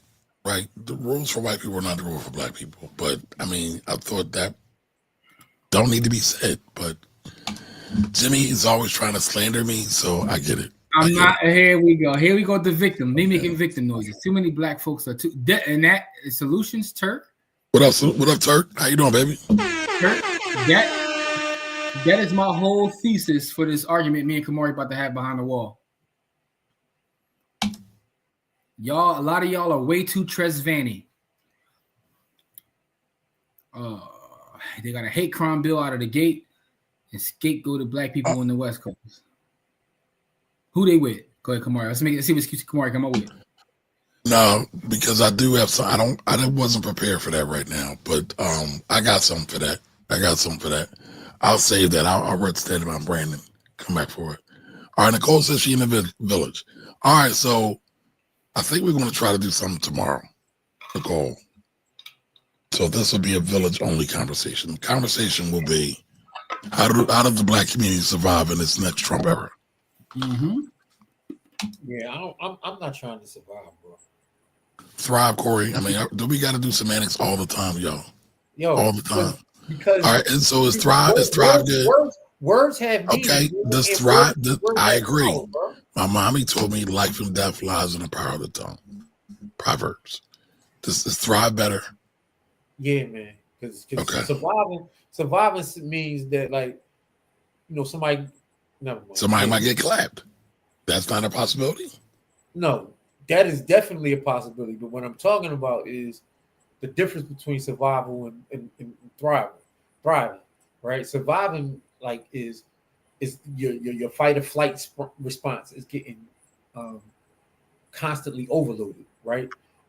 And not to see you got me in my psychology band.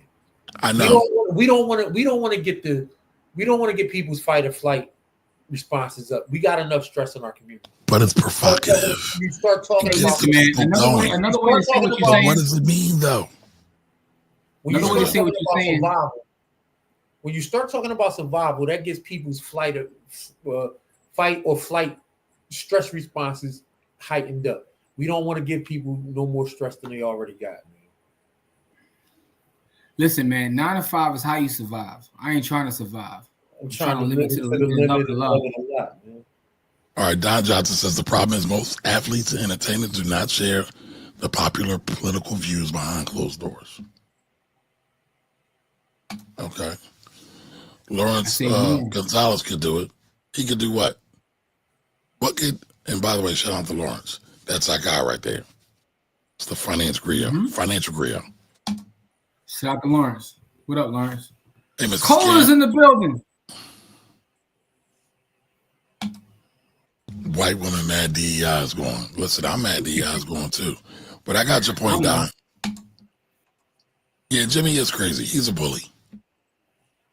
Whoa! She said crazy. Where bully come from?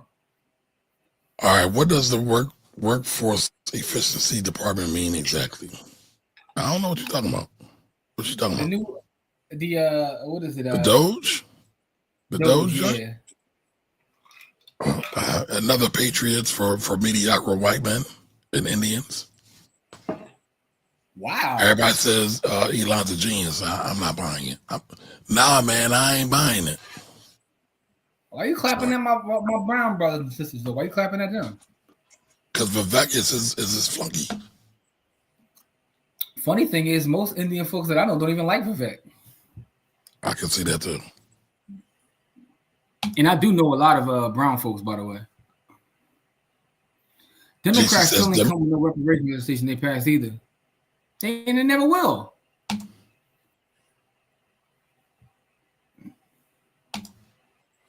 Oh, I thought you were going to read that. They playing games, really, but it's cool. I'm going to work on mine until I see to it. There's no Asian hate crime bill at Brotherhood. Okay. Now, if I would have said that, you would have had words for me, Jimmy.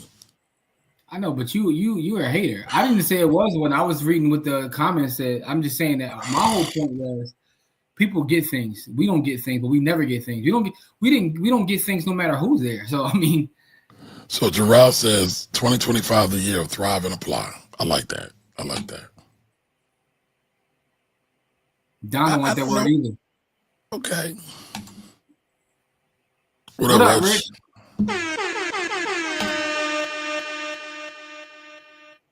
We need to get locked and loaded. Interpretate that as you will. I have too many people to think of here, especially my black grandchildren. Excuse me, my black children and grandchildren, and also have special needs grandchildren. Shout out to Nicole. She locked and loaded in so many different ways.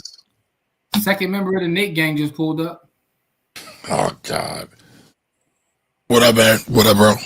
And what's really good? I'm not doing the Nate gang. Why it gotta be the Nate gang? That's diabolical. No, listen, Don and Anthony are teammates. They're the Nate gang. They are. They really are. All right. The DEI department has been replaced with the workforce efficiency department, workplace efficiency department. Employers have been instructed to report any DEI work still been done. Yes, I saw that. Cedric, thank you, sir. Thank you for the super chat. Appreciate really that. Good. What do you think will happen with this crypto in this administration? Well, let's ask the Bitcoin god. What do you think, Jimmy? What's happening? I don't care about crypto. I hope it all burns to hell.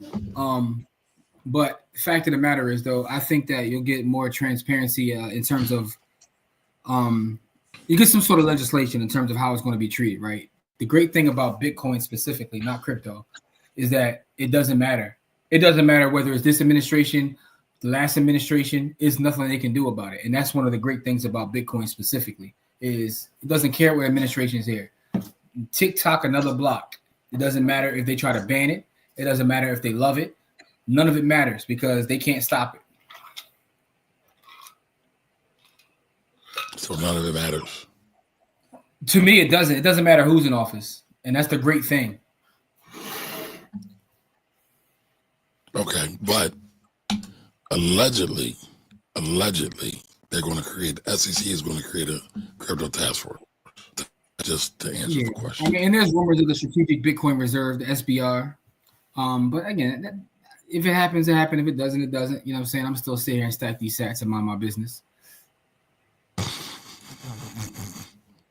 Lord have mercy. This guy is so difficult. So difficult. Shout to Don. I see Don, sending salute to Anthony. Out my culo. All right, so Trump's SEC launching crypto task force to develop clear regulations for industry. All right. So that's what's going to happen. Maybe. Because, they change their minds real quick.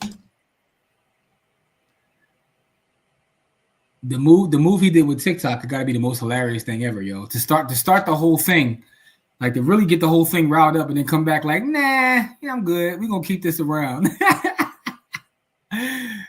Oh, Trump man. needs to announce a Bitcoin reserve. I mean, that's been a rumor for a minute. Yeah. Thunder, Shib, Top T. Which one, if you have a Robinhood account, and this is for the next 15 to 20 years?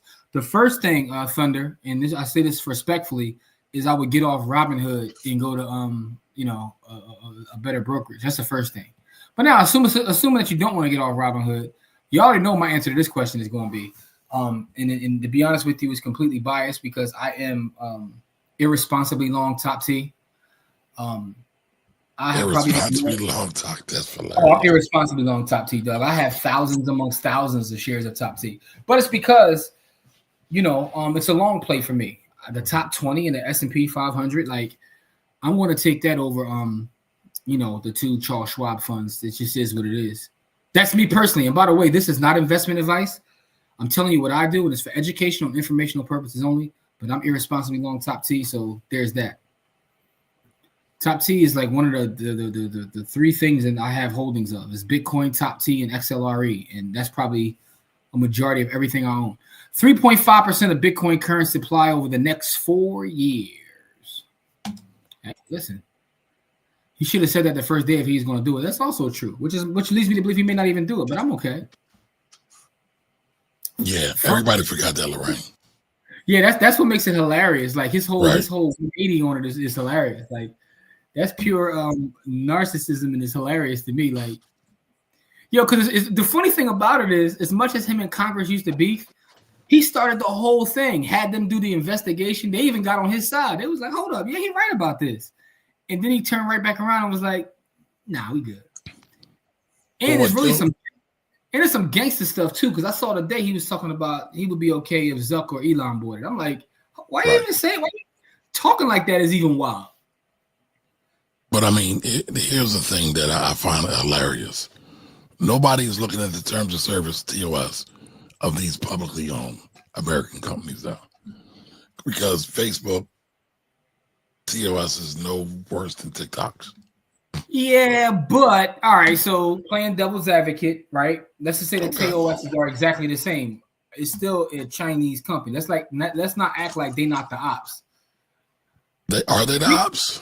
Yes. So we gonna fall into that white man propaganda. Here's the thing, right? What makes them the ops? Because we've been at war with them for years. The fact of the matter is, I ain't been at war with nobody. Y'all been at war with them? Well, not me personally. I'm talking about when I say we, I'm talking about us as a country, right? Now you could try to, act like you're not a part of the country. But what I'm saying is wars in 2025 are not the same as wars in 1955, right? So when I say we're at war, wars are fought completely different. Wars are fought on the financial front, on the technology front. So we've been at war. They've been the ops. Like it's like everyone knows, but no one wants to really say it. These are our ops. So it's a difference even having a TOS with them versus a TOS of an American company, even if they're both pretty much evil. You know what I'm saying? Like it is what it is. Even Frank is throwing out numbers over 500K.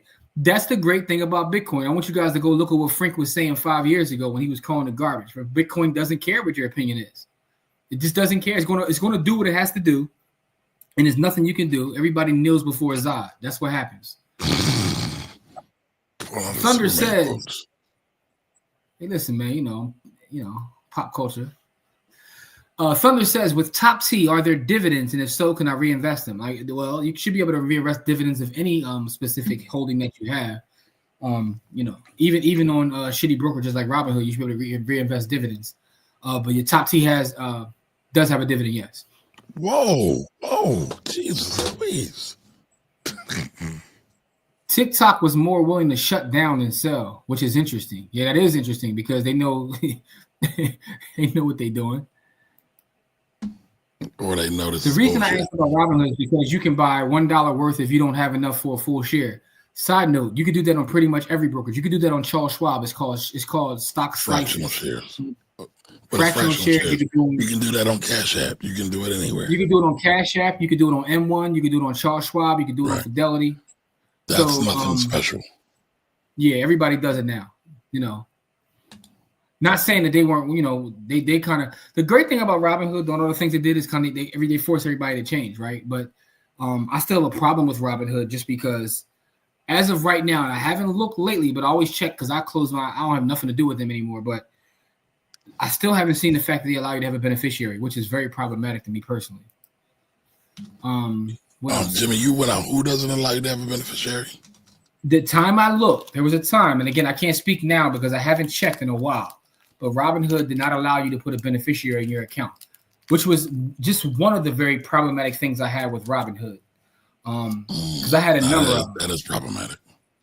Yeah, and I speak about this, by the way, in Intro to Stock Market, which is behind the wall at blackwealthrebels.com, because I do have a love-hate relationship with Robinhood, because the one thing I like about Robinhood is Robinhood did allow me to get a lot of people to start investing, unlike the big boy brokerages, because of how pretty their app is.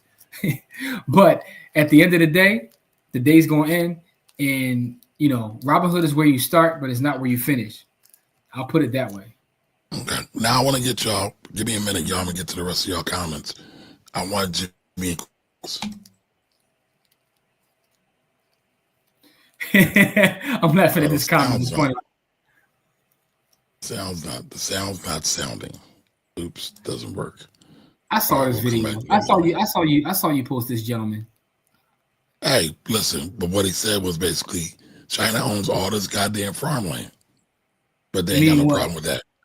Meaning what? China owns a bunch of farmland in the United States. So, but they have a problem. Those are Chinese. All right, so there's a difference again. It's a difference though. It's not the Chinese government. Why isn't it? The troglodyte gentleman that you just had on the screen, I watched his video, and when he's talking about the farmland, he's not talking about the Chinese government. He's talking about Asian, like Chinese people owning actual farmland. The Chinese government having access to your data versus Chinese citizens owning land is a completely different thing. Because the thing about the land is this. So the thing about the data. Oh, wait a minute. ByteDance is not who. ByteDance doesn't own Chinese farmland. Citizens. Excuse me? Is what? ByteDance is not who owns the farmland that the gentleman is talking about. No. You jumping too fast. You're trying to win the argument. I'm not trying to argue with you, brother. Relax. I mean, I'm not trying to win anything. I'm saying TikTok is owned by ByteDance, right? Yes. Is ByteDance owned by the Chinese government or is it owned by Chinese citizens? According to with the congressional hearings, it's the Chinese government because the guy refused to answer that question. He would answer every other question, but he would not answer that question. And then there were rumors about he was scared to answer that question because if he did answer that question, and again, it could be, you know, I don't know why he didn't answer the question, but they were saying people were saying that the reason he didn't answer that question is because he didn't want to end up like Jack Ma.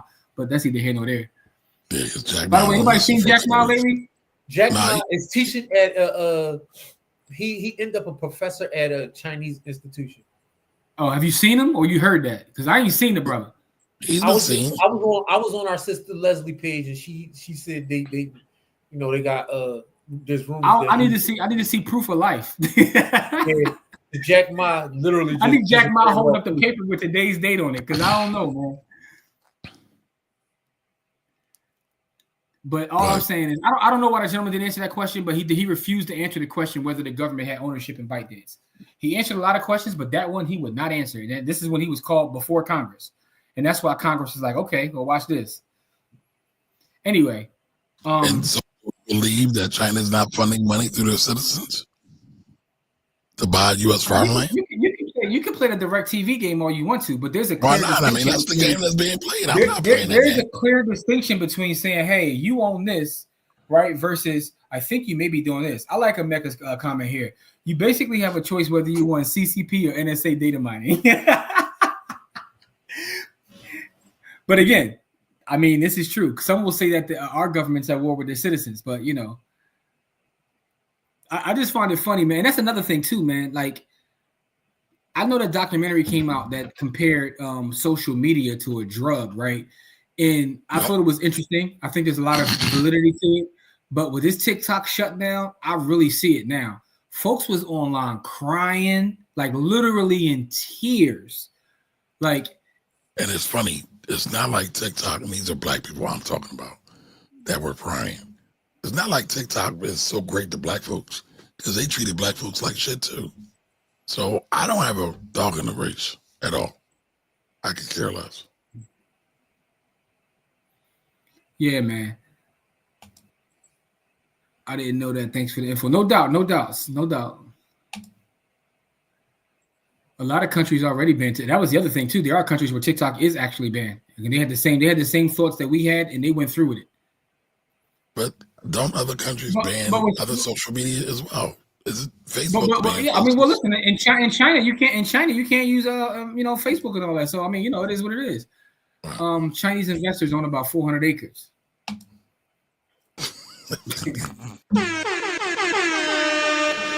That word gets used quite often. That's a classic. All right, China owns over $700 billion worth of U.S. Treasuries. Also, yes, Correct. they do. Yes, they do. Yes, they do. Yeah, and that ain't individuals. Here's the thing, though: all the assets, right? See, and this is the thing I love about the internet. People like make these false equivalencies, right? They do own these things, but that is still different than being able to control the hearts and minds of our entire youth. This is what I talk about wars being fought a different way, right? So controlling the food. They literally control the hearts and minds of the youth, and that's a scary thought. Controlling the food supply doesn't matter. What is it? Smith Mill is owned by a Chinese company. Most Chinese companies have some kind of Chinese subsidy. These are false.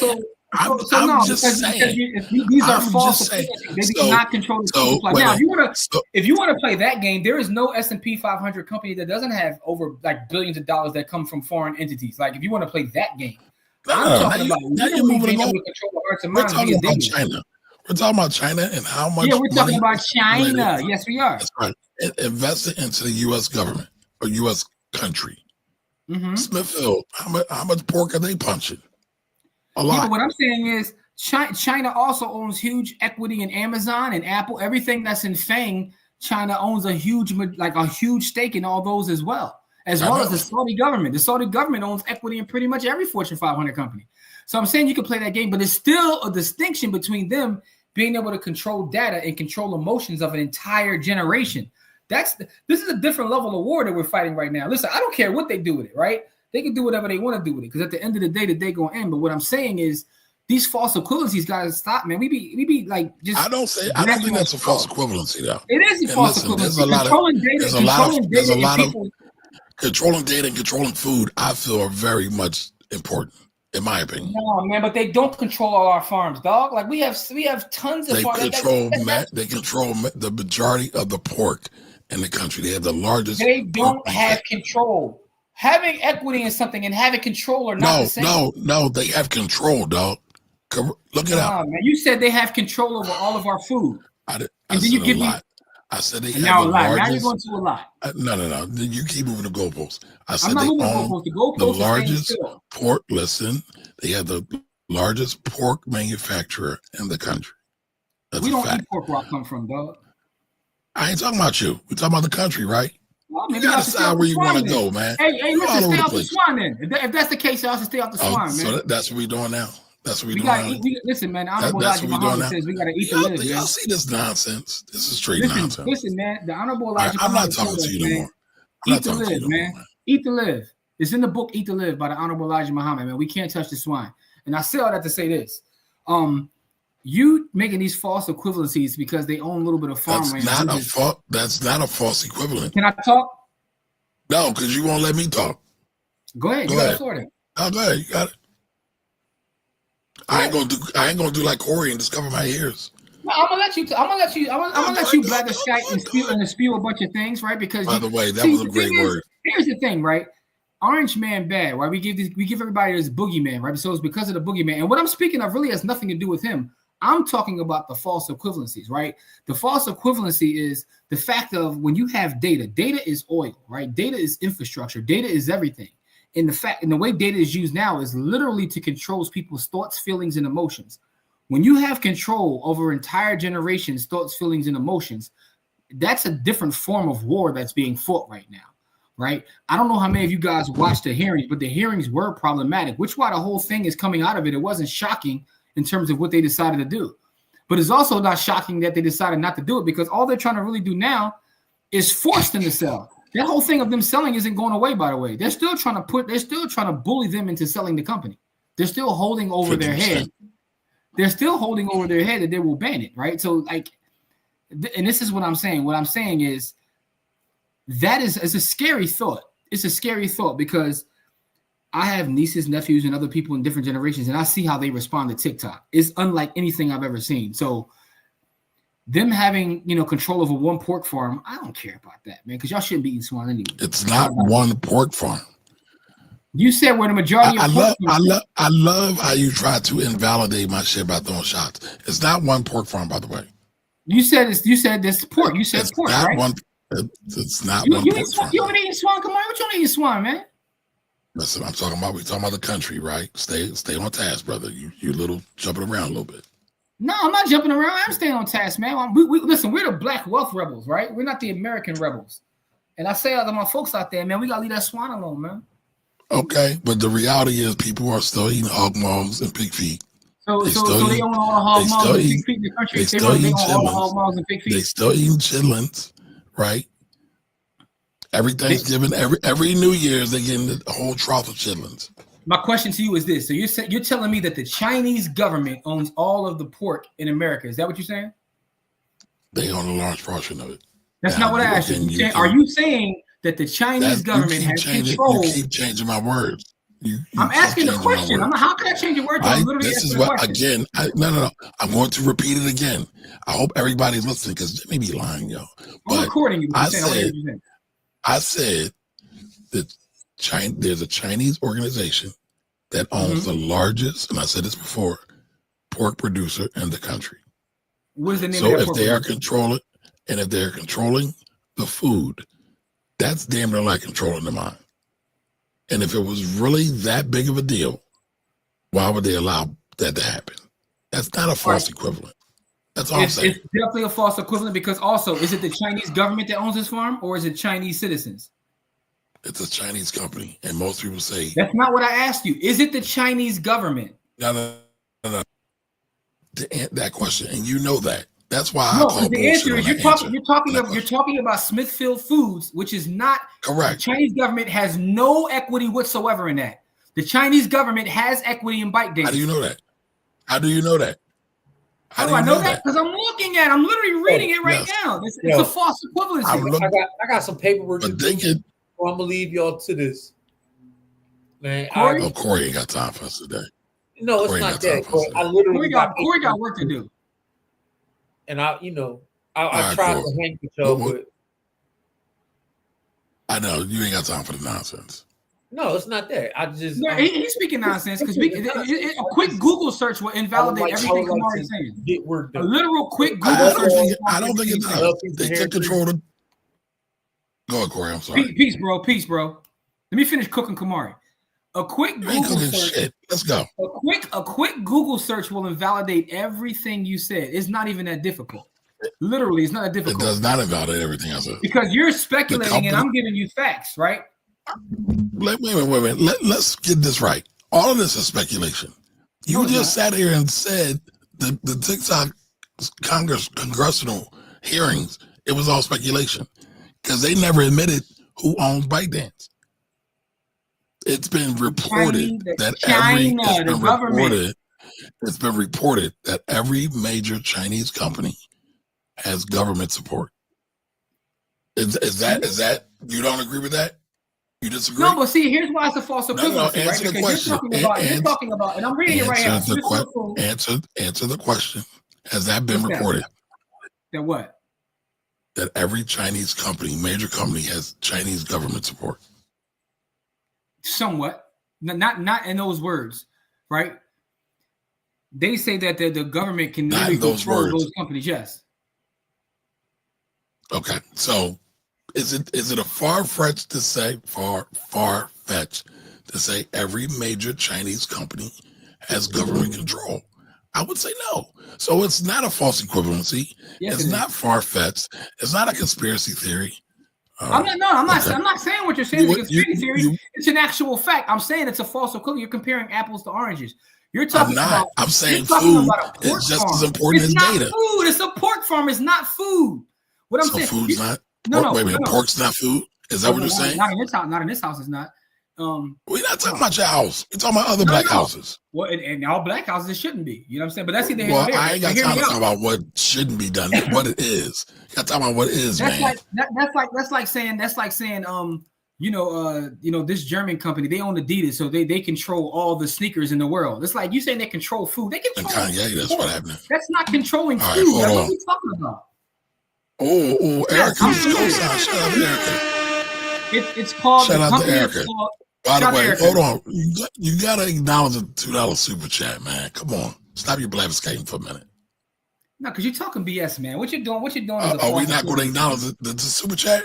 No, listen, Erica gets love all the time. Listen, Erica already know what it is, man. Shout out to Erica, man. Erica is the queen of YouTube, y'all. Shout out to Erica Williams, Classy Clown Blog, Smartphone Money. She be out here doing the thing. Erica, what's up? We got to do some content together. Hey, listen, Erica, rest in peace. To Grandpops and all that. I know she was like off YouTube for a minute, but Grandpa passed. Yeah, she already said when she comes back.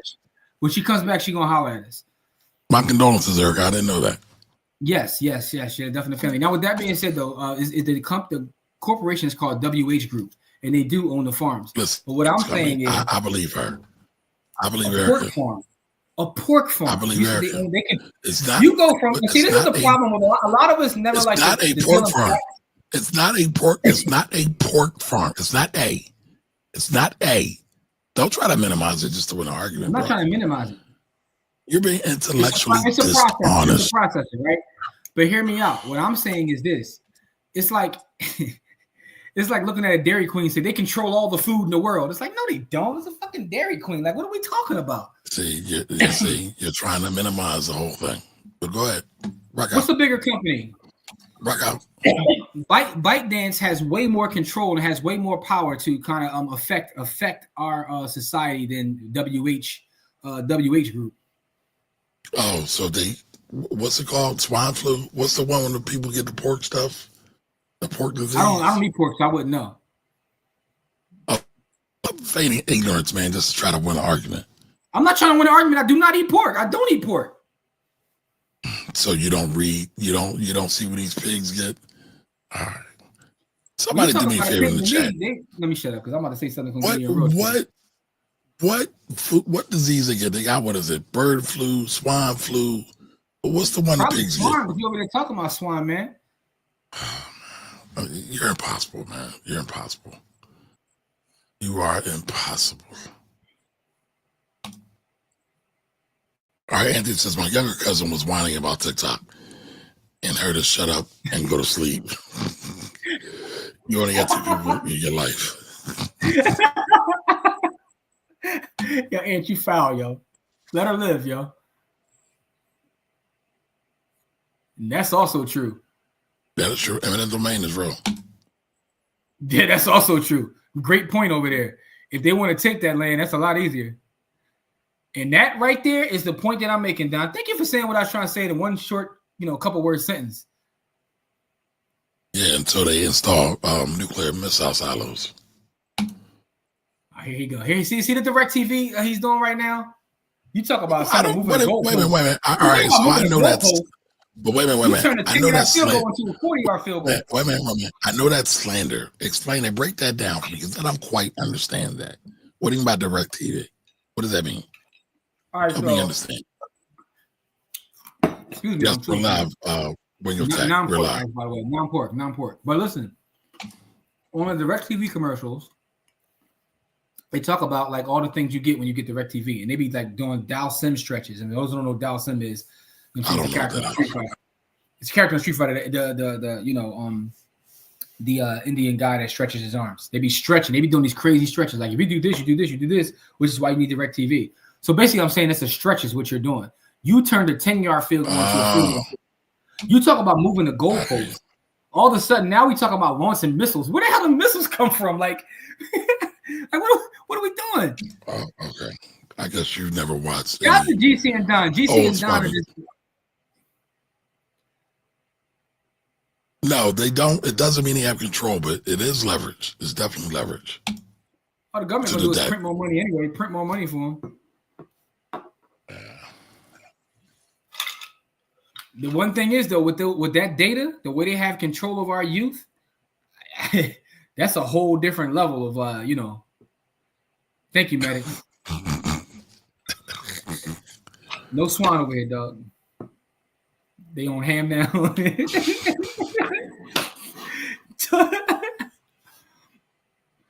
Growing from table scraps. That is true. Oh, that's a book. All right, let me look at that. You know, see, I gotta stop spending money on. I'm gonna go broke buying books. Growing from table. We ain't growing no pork though.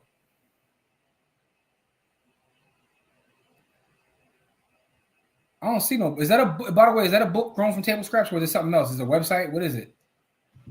Did you Google it, Mr. Google Man? Yes, I did. It didn't come up. It didn't. Listen, Thunder is the farming guy, so I'm sure he's plugged in. All right, let me know if what's the name of the actual book or what have you. I want to check that out. I do got some books in here about food, but you know, let me see what I can. Oh, okay. It's a phrase. Ah, growing from table scraps refers to a practice of cultivating new plants by reusing leftover parts of vegetables from your kitchen. Excuse me.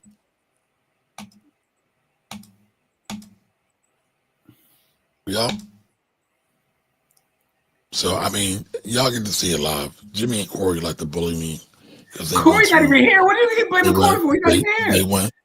He was here. Well, we just go that. He wasn't even saying nothing. He was working, so he wasn't really saying nothing. No one likes to bully you, man. You like making big. That's a lie. That's a lie. But they went to Central, and everybody else went to a high school, right? That's a fact, though. That's an objective fact. See. Thank you, Maddox. Not all. Yeah, Maddox. He also said they control the food. The key word is the food. I got it on tape. He said the food. You don't have it on tape. I don't believe you. You need more people. All right. See now. Oh wow, Erica gave us 2 joints. I think the Chinese folks brought the Smithfield plate in Alabama. They brought a lot of them, and they've been buying other stuff too. Just to let you know, I was definitely taping this, so I'm gonna find out. I'm gonna scrub back. All right, find it. I don't eat gummy bears, by the way. Damn. That's messing my candy supply up. Yeah, look at you eating the enemy's candy. Hundreds of farms up and down the East Coast. He said he don't. I don't believe him. I don't. Kamar eats the enemy's candy. I replace pork bacon with beef bacon. I eat turkey bacon. I eat one specific turkey bacon, and the funny thing is that turkey bacon tastes better than any beef or pork bacon. It's called Godshaw's. Godshaw's turkey bacon. Even better than the black turkey bacon here, baby. Yes, but it gotta be from Godshaw's, yo. I don't know what them Amish folks that be in the terminal do, but it's Godshaw's. Oh my God. Yo, the Amish folks get to it too. They mind their business. They stay out the way. They grow their food, and they run their mob. So, yeah. Salute to the Amish people, man. They got it right. We gonna go over here and just y'all can do all the nonsense y'all want to. we gonna mind our business. All right. So Winger Tech says it's not every company. They aren't all owned by the government, but they can be controlled by them. Yes, plus Park is pretty strictly regulated.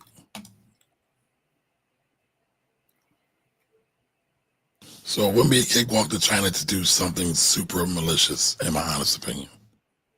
I don't think so either. Do they read the chat? Listen, Jimmy likes to blabberskite, so we got to give him time, y'all. They said let him cook. Let him cook. God. I want to respect my brother. I was wondering if you do a lot of fundamental analysis. You guys seem thoughtful. Yeah, we do. Every Sunday we do a whole show on it, pretty much. Every Sunday. All right, Girl Side forever over the other Colt. Girl Side, the other Philly Colt. Lord have mercy. I'm surrounded by all these peoples. Even though a lot of food regulations have loosened over the last probably 15 years, I ain't had no issues. China plans is ideological subversion to implant and fighting of people on national identity in the youth. Given America's racial history, I think their plans to take the U.S. down will work. Well, Russia's been doing that too. So I don't think that's far fetched. It's a God Father Part 3 QBC. I'm sorry, no, it's God SHALL apostrophe S.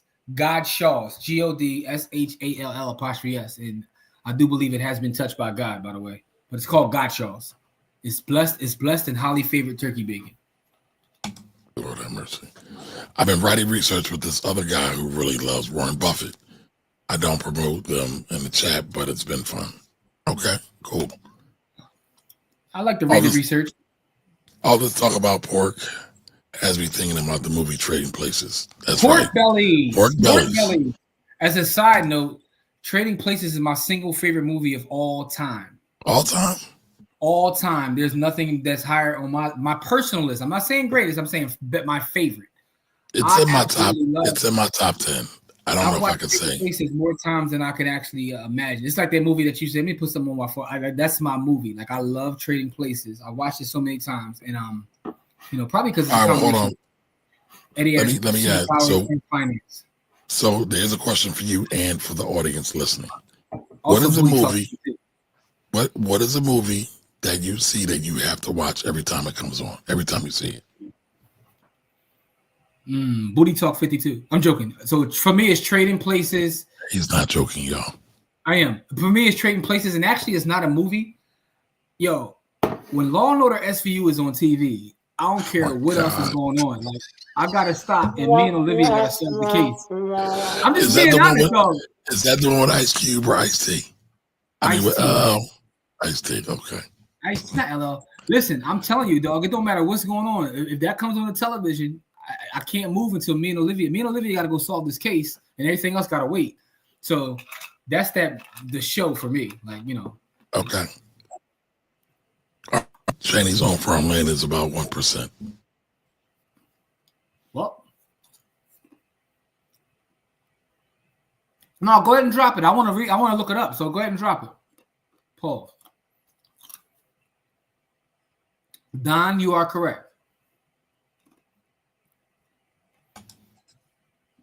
Friday after next. Okay. Interesting. Over the original Friday? Yeah, I've read Friday is truth. I've read Snowball. Snowball is a large book, so I've definitely read Snowball.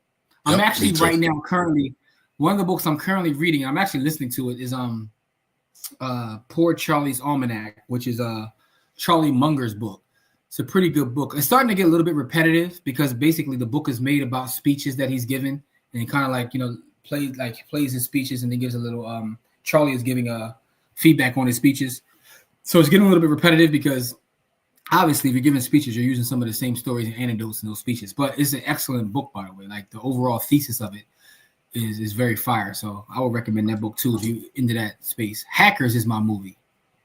I haven't seen it in a while. I'm trying to remember Hackers. I don't think I remember it.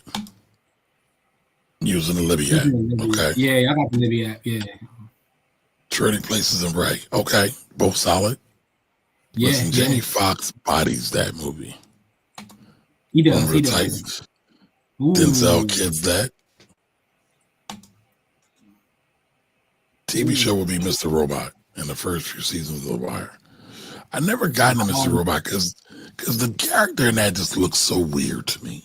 He freaks me out a little bit. What's his name? No, that's not. What's his name? His name is whatever the guy's name is, because he also played he played in the movie, the Queen movie too, Freddie Mercury movie.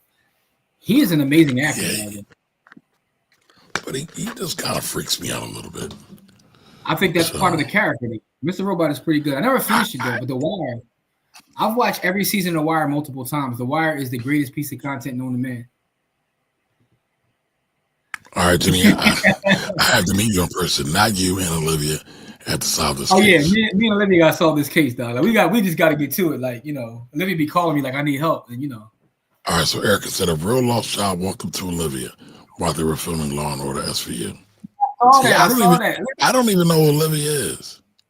She's the main Olivia Benson, man. She's the main character. On Law and Order SVU. She's been on TV for 26 years now. So At this point, she's been on the job longer than a lot of real cops. So I could see people mistaking her on the street. So I need a question answer from you. Yes. I was watching your last video about Bitcoin doesn't require you to shovel. Then you talked about the Gilded Age. All right. And then now you're just talking about Olivia. Yeah. Right. So, but you always screaming Black Queens forever, Snow Bunnies forever. But you always watch Snow Bunnies. What's up with that? Whoa. See the direct TV? You just keep bringing them up. Nah. TV shows and now I'm watching Snow Bunnies? The Gilded Age lady, is she white? Non-melanated? There's also black folks on the Gilded Age, by the way. Are they the main characters or are they just extras? No. I don't know. I've never watched it. No, one of them is a main character. And by the way, But you didn't talk about them. I'm also on season 7 of Tyler Perry Sisters, by the way. So I've watched 6.5 seasons of that. So I actually heard that's good. It is pretty good. It's a soap opera. So if you're into that kind of stuff, so don't do that, dog. I actually pay. I'm one of the only weirdos in this world that pays for BET Plus, man. So you got to cut it out, man. I support this. I also watch Reasonable Doubt. You know what I'm saying? So come on, man. What you talking about? I'm just asking, man. But I do find the Gilded Age funny, and I've been reading a lot of stuff on the Gilded Age in general, specifically about how our people move in the Gilded Age. And there's actually a black family that's well-to-do in the Gilded Age. And there's also SVU. So there's also a black family that moves the newspaper. And by the way, SVU. Oh, so SVU. Wow, Don says SVU might be the greatest TV show of all times. No, it might be. And Dick Wolfball's got so much stuff on TV. It's ridiculous. He really does. SVU, I don't know what it is about that show. It has like some sort of weird power where, like, I don't know. It could be an episode that I've seen 40 times, but I gotta sit and watch it. Like, it's something crazy about it. Of course, your movie is The Beekeeper. Are you serious about that? So I just saw that movie. It's pretty dope. No, I'm not. I know, but for her to say that, it's kind of like, are you just saying that because you are the bee lady, or is that? Do you really like the movie like that? I want to know. No, because he was blowing shit up. That's why she likes it. Okay. Yeah, but even when he was, and by the way, he was blowing everything. He got busy. I mean, he does it in everything. Yeah, he got real busy. His whole thing about the bees was kind of fly too. All right, so Jabel says, off subject, speaking of Chinese, have y'all had the oxtail lo mein at Black Dragon movies, Fresh Clockers, Black Dynamite? So I know the owner. I think Jimmy knows one of the owners. One of the owners of Black Dragon is actually my little cousin. Shout out to my little cousin Drew. All right, and so I know Kurt. I haven't been there yet, but we're trying to plan, like, because it's a Chinese food spot, and there's no sit down, so we're trying to do, like, go back to Jimmy's mansion or something and get our food over there. One of us moved to the suburbs, but it's not me. One of us moved to the richest part of town, but it wasn't me. I'm just saying. So doing it in 1984 version. That's alleged, by the way. That's alleged. Right, alleged. Yeah. So I just watched the new remakes of Dune, part 1 and part 2 on HBO. Pretty interesting. The Temptations. Oh, wow. Ain't nobody coming to see you, Otis. David Flank. All right, let me see. Let me look up David Flank. I'm not hating. I like to see people's research. He's grinding on this Flank investment site for writing on research on companies. It's been fun, and he's got a Discord too. Okay. Listen, I'll check it out. I like, you can learn from anybody. Nicole, how did I go left? I talked about the beekeeper blowing up stuff. It was pretty dope. All right, now that I think about it, I can watch The Wire, The Mighty Quinn, oddly enough, anytime. I can watch The Wire, but I also can watch Blade anytime, and I can also watch The Matrix anytime, and I could also watch Coming to America anytime, and I could also watch Harlem Nights anytime. Pinky versus Cherokee. He had a couple of hot videos here and there. It might be a cool collaboration. Lord have mercy. He had a couple of hot videos here and there. It might be cool. I'm gonna check out the work though. Okay. Listen, I want y'all to pay attention. Jimmy mentions smut or porno every video we do. I do not. It's only entertainment. Go back to the archive. It's only entertainment. There you go. That's what it is. But here's what I'll say though. Anytime I mention a name, it's always a sister, right or wrong. That's because I support all of our sisters, man. I'm not like you. I don't shame sisters that I don't know. I don't shame sisters making a living in the underworld like you do, Kamari. I've never done that. There is no evidence of me on tape, video, audio. Anthony and Donna here. You slander the sister. No, all right. I'm gonna chill. I didn't slander nobody. Okay, now Stop you can lying call on me, him man. You said now you can call him DirecTV. Yeah, he do be DirecTV though. You're gonna love that. That's an excellent show. Succession is really dope. About a bunch of mediocre white folks.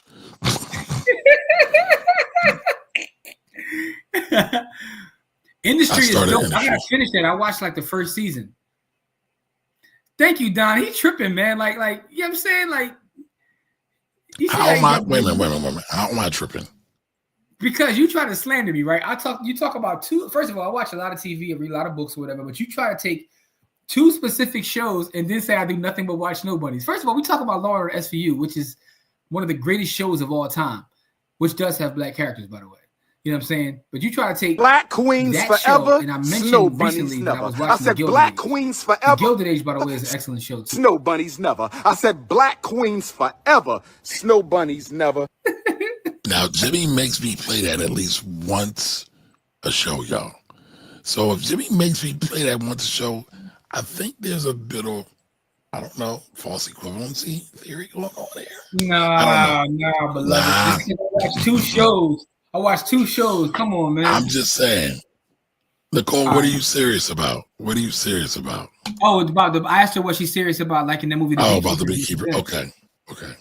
Whoa! Talk to him, Dad. Talk to him. Ah! Who did I vote for, though? Who did I vote for? Sleepy guy. That's what I want to know. Did I? Did you go on a booth with me? All right, so I can watch Class Act all the time. How do you know I didn't vote none of the above? Blade Brown is the biggest asshole. I'm sorry, but no, I watched Class Act several times too. Add House Party to the list, and also add Sister Act 2, specifically 2. House Party and Sister Act 2. Also, I ain't gonna lie, Kamari gonna slander me about this too, but we being transparent and honest here. We talk honest, and I already know Kamari gonna slander me when I say this, but I literally could watch Hamilton anytime. I love Hamilton, yo. I ain't gonna lie to you. And there's plenty of black folks in Hamilton. What's that supposed to mean? It's just about a troglodyte. That's all. A slave owning troglodyte. I told you he's going to slander me, but I heard it's a great show though. Seriously, listen, I want to see it live. You know what I'm saying? I was sitting in the front row, like literally, a couple months ago. I want to see it live. I just went on not this past Sunday, the Sunday before. I just saw what I saw live. MJ the musical. That was fire. It was fire, dog. It was fire. So Black Dragon is out West Philly, Nikki. The richest, I don't know. Do you live in Manio? Yeah, Kamari trying to dox me and whatnot. No, I asked the question. Do you live in Manio? I don't know where you live. I don't live in Manio. Like that section is so rich. I don't even know the name. Hold up. First of all, you live in the suburbs, so let's stop. Let's stop right there. I live in the poor suburbs. Come on, man. I live in poor part of town. I'm just saying. Come on, man. I'm broke, baby. I'm broke. We're changing the subject because Kamari is Oh, they do have sit down. Okay. All right, bet. We gonna hold on. How Jamil got all the science, and Jamil ain't even in Philly. Detroit, right? He from Detroit. Jamil, where you at right this second? Like, I know Jamil moved though. What part of the country are you in? We ain't trying to dox you. Because of Gilded Age and SVU, now all of a sudden I watch Snow Bunny. He out of pocket, man. Listen. He talk about me slandering. He talk about me slandering. All right, Baddock says Blade 1 and Blade 2. I hate Blade 3. Facts. That's a great point. Blade 3 is unnecessary. I hate how they try to leave Blade out of the conversation when it comes to Marvel. Like Blade didn't save the whole company. They always want to do that. They always look for passionate people who want to talk about. Okay, I'm gonna look them up. I just looked up their page. I found them on IG, so I'm gonna watch their stuff and shoot them a message. I'm definitely with that. I used to write for Seeking Alpha years ago. Kamari used to write for a lot of places, man. I remember Kamari wrote an article for the Philly newspaper, and he had like he had all the 6 Fs at his neck. They was trying to hang Kamari. That happens often. Racists don't like me because I called them on that racist bullshit. But it is what it is. That's actually the first time I had become, before me and Kamari even became the best of friends. How I first heard about Kamari was through that article. I said, "Who is this brother right here?" No, dog. No, we know each other before that? Article was years ago. No, that was way before the Black Wealth Project and all that. That was before then. Because when you wrote that article, I was reading it. I'm like, this boy got a lot of gonads because they was in the comments on that website. They was trying to murder you. So they were on the comments on the website, and so I have like multi-year battles with them peoples. But for those who don't know what I'm talking about, Kamari wrote an article years ago calling out the racism in the mummers. And for those who don't know what the mummers are, it's like a Philadelphia tradition that goes back years and years and years. And he called it racist, and they did not appreciate that. They did not appreciate that. So that comment section was wicked. Find it now. I can't even find it now. Oh, I must have lost my credit with Google before I could find it. Now I can't. I guess the powers that be is like. I can't. Hey, listen, we was in that same paper, but we was getting love in the paper though. They ain't the comments on our article were all positive. Oh, here it is. Here it is. Here we go. Here we go. Since you brought that up. Let me ask you a question. Honestly, though, because I saw the comments and I saw some of the stuff online. Did they actually were they sending you death threats and stuff, bro? No, they didn't send me. I mean, they said some crazy stuff. But yeah, I know they did. I was like, whoa. Oh man, I'm trying to log into the daggone site. Hey man, leave it alone, man. We can share it later, man. We gotta get some more of these comments done, man. You brought it up. Now I gotta talk about it. Okay, go ahead then. You got it. I'm here. So I mean, I do have I mean, there we go. So just real quick. By the way, if you want to get around that page, besides government should divest from mummers. Okay, I'm sure you'll show me. I think you showed me before, by the way. Hey, we're gonna talk about that offline. But also, here's the other part. Kamari went at their necks, but also told corporate sponsors should divest from it. So you was messing with their money too. Yeah, but they didn't listen to me, so it don't matter. And what really made me mad. Not really made me mad, but it's to be expected. Black folks still supported this stuff. Black folks still supported the institutions that were supporting the mummers. It's like, go figure. We love to support our oppressor. I don't know what you want to do about that. That's all I got. That's all I got, y'all. I'm done. Yeah, they were coming at Kamari's neck. Hold on, let me see. Let's see. Are there any comments? Did they take the comments down? I'm trying to see. They didn't come up. Let's see. Comments. Well, now that Trump's back, they may put them back up.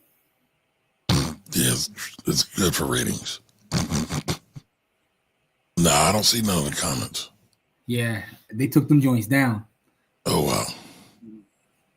Probably because they did everything before your mother of God. Yeah, listen, Son of God. All right, Boiler Room's dope. Yep. Nia Long was in there. Act as if. Yeah, definitely a good movie. All right, I know I jumped over a couple of those, I think. Who did decide the graphics were beautiful? I did them. I drew them hand graphic. What's acrylics? No, we use the website for that. I'm joking. There's a Pinky versus Cherokee. I'm not asking for us. I mean, allegedly. Lord have mercy. I can't confirm or deny that. You know what I mean? That's why I'll leave it at there, Anthony.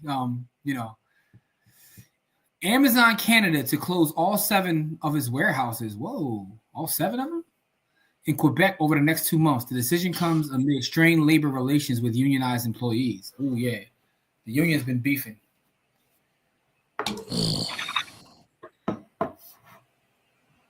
Guns, germs, and yeah, it's funny you say that. I was just telling Kamari that that was one of his favorite. He mentioned that in his book about that being one of his favorite books. Guns, germs. Well, I never read Guns, Germs, and Steel. I read the documentary. I watched the documentary. It's eye-opening. Maybe I'll try to go back and maybe I'll listen to it because I do believe it's on audiobook now. Yeah, I think it's an audiobook now. Yeah.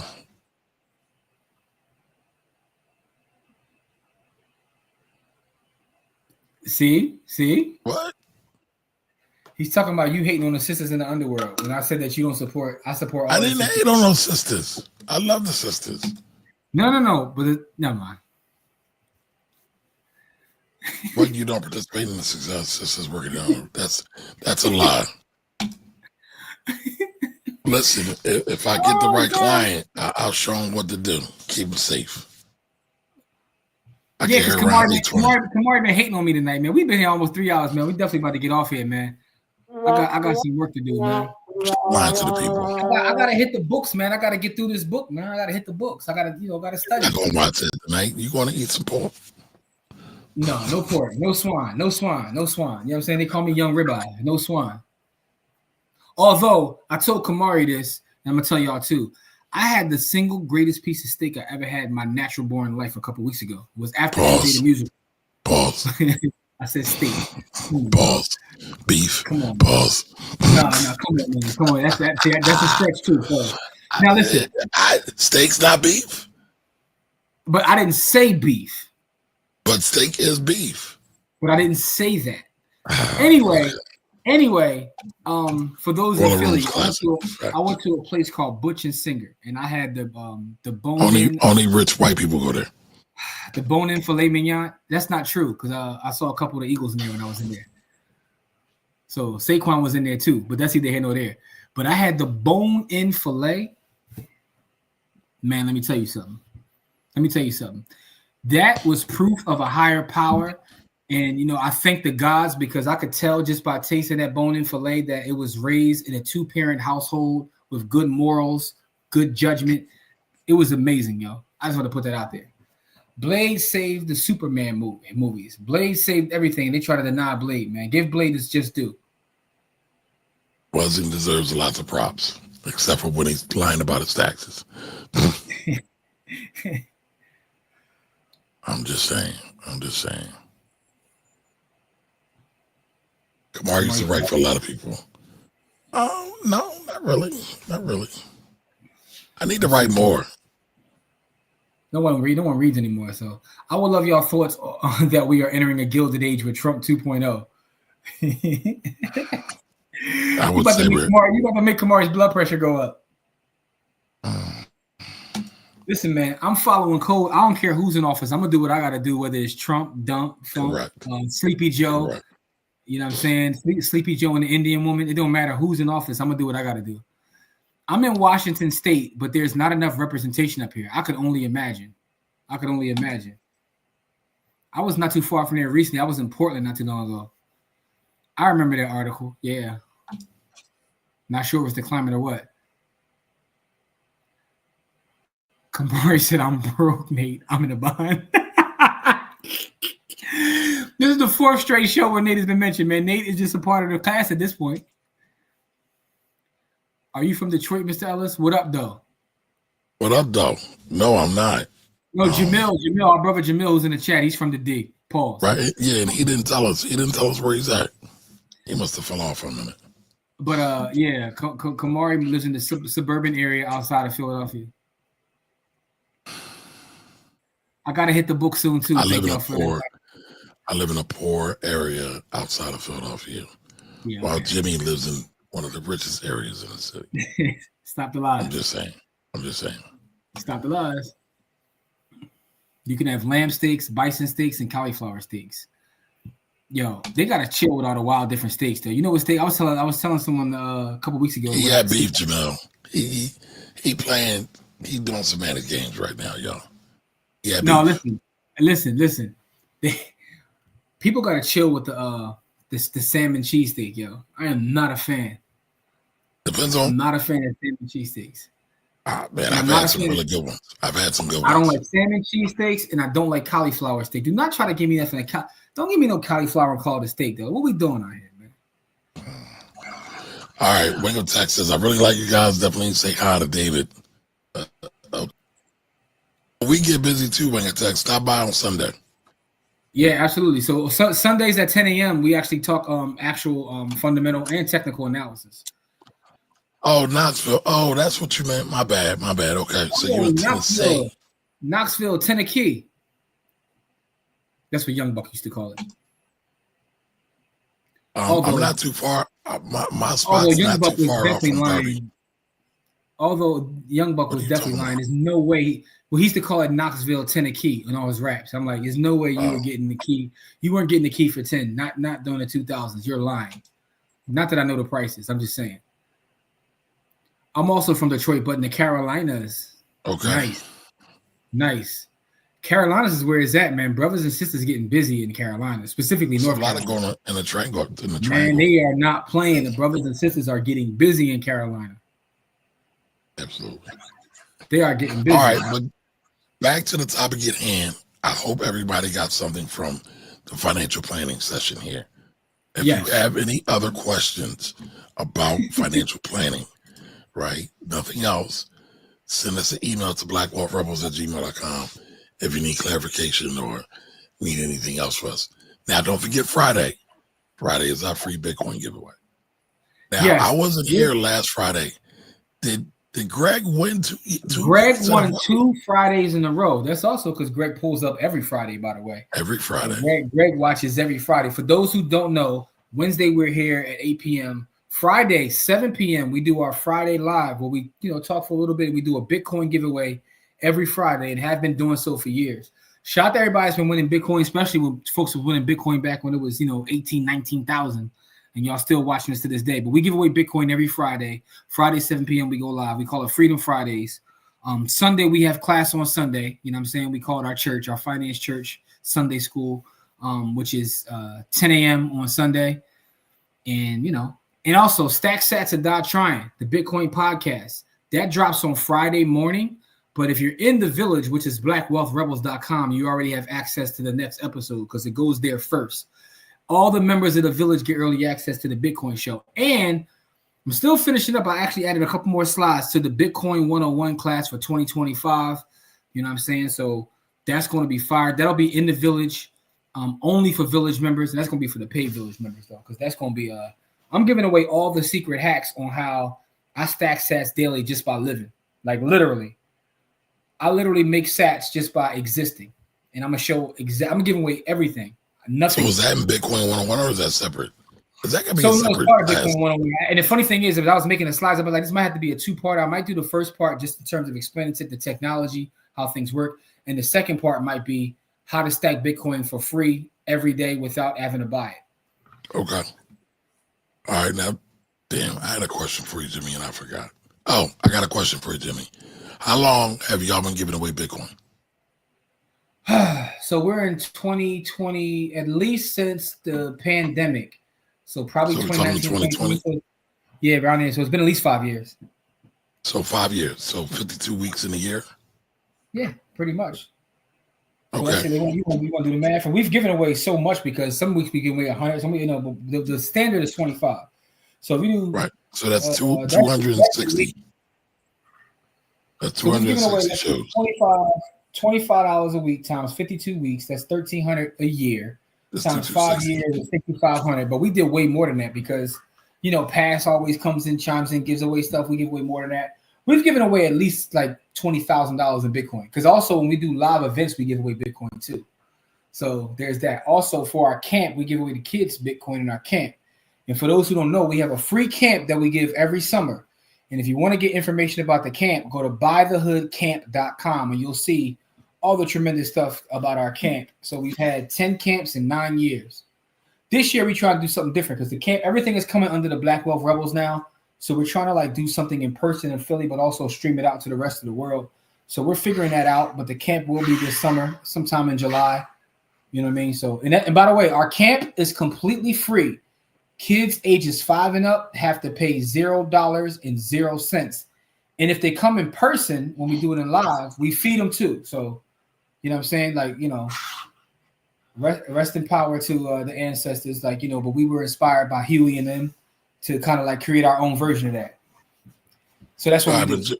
So Jimmy, back to the Bitcoin. So at least 6,500 just based on the shows. That's on a minimum, but I'm pretty sure it's three times that. I know. Right, but base 6,500, right? And then what we got to do is we got to figure out what the Bitcoin average has been over the last 5 years. Yeah, I can tell you. I don't have the app in front of me, but I have an app that I could do that. I can go back and check. You know, that's a lot of checking. Can you have that for me next show? I can have it for you in a couple of seconds. But yeah. Oh, you got it. Okay. Let's see. So that's commendable, man. You got to celebrate that. So here's what we want to do. I got a website for you to pull up so you can share it on the screen. Go to dcabtc.com. By the way, free tool for y'all if y'all want to use it. You know what I'm saying? You know, I'll give you all the game in the world. dcabtc.com. Hold on. See, there we go. And listen, I told y'all our brother pastor is the most generous person in our village. He helps us give away because he's giving away over 2K himself. He just said it in the chat. Pass always donates to help us give away. Shout out to Pass because Pass always shows up, right? You know, as much slander as we have for pastors, this pastor is not one of them. This is one of, you know, this right here. Pastor does the work. Pastor not only gives away Bitcoin with us, but Pastor donates to the camp every year. Those kids get something because Pass donates, man. So he's you know, so I got nothing but love for Pass. But there's a tool for y'all. Pull the website up, Kamari. dcabtc.com. Before we get out of here, let's see what this is. Jamil says, Pastor, you are appreciated. Gratitude.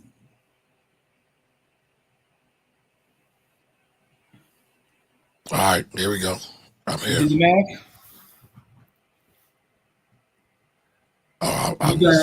Put 25 in weekly for 5 years. Yep, 25 weekly, 5 years. You put 0.25. That's it. That's fine. Oops. I didn't see what the 0.25. It's 2.5. Starting 5 years ago.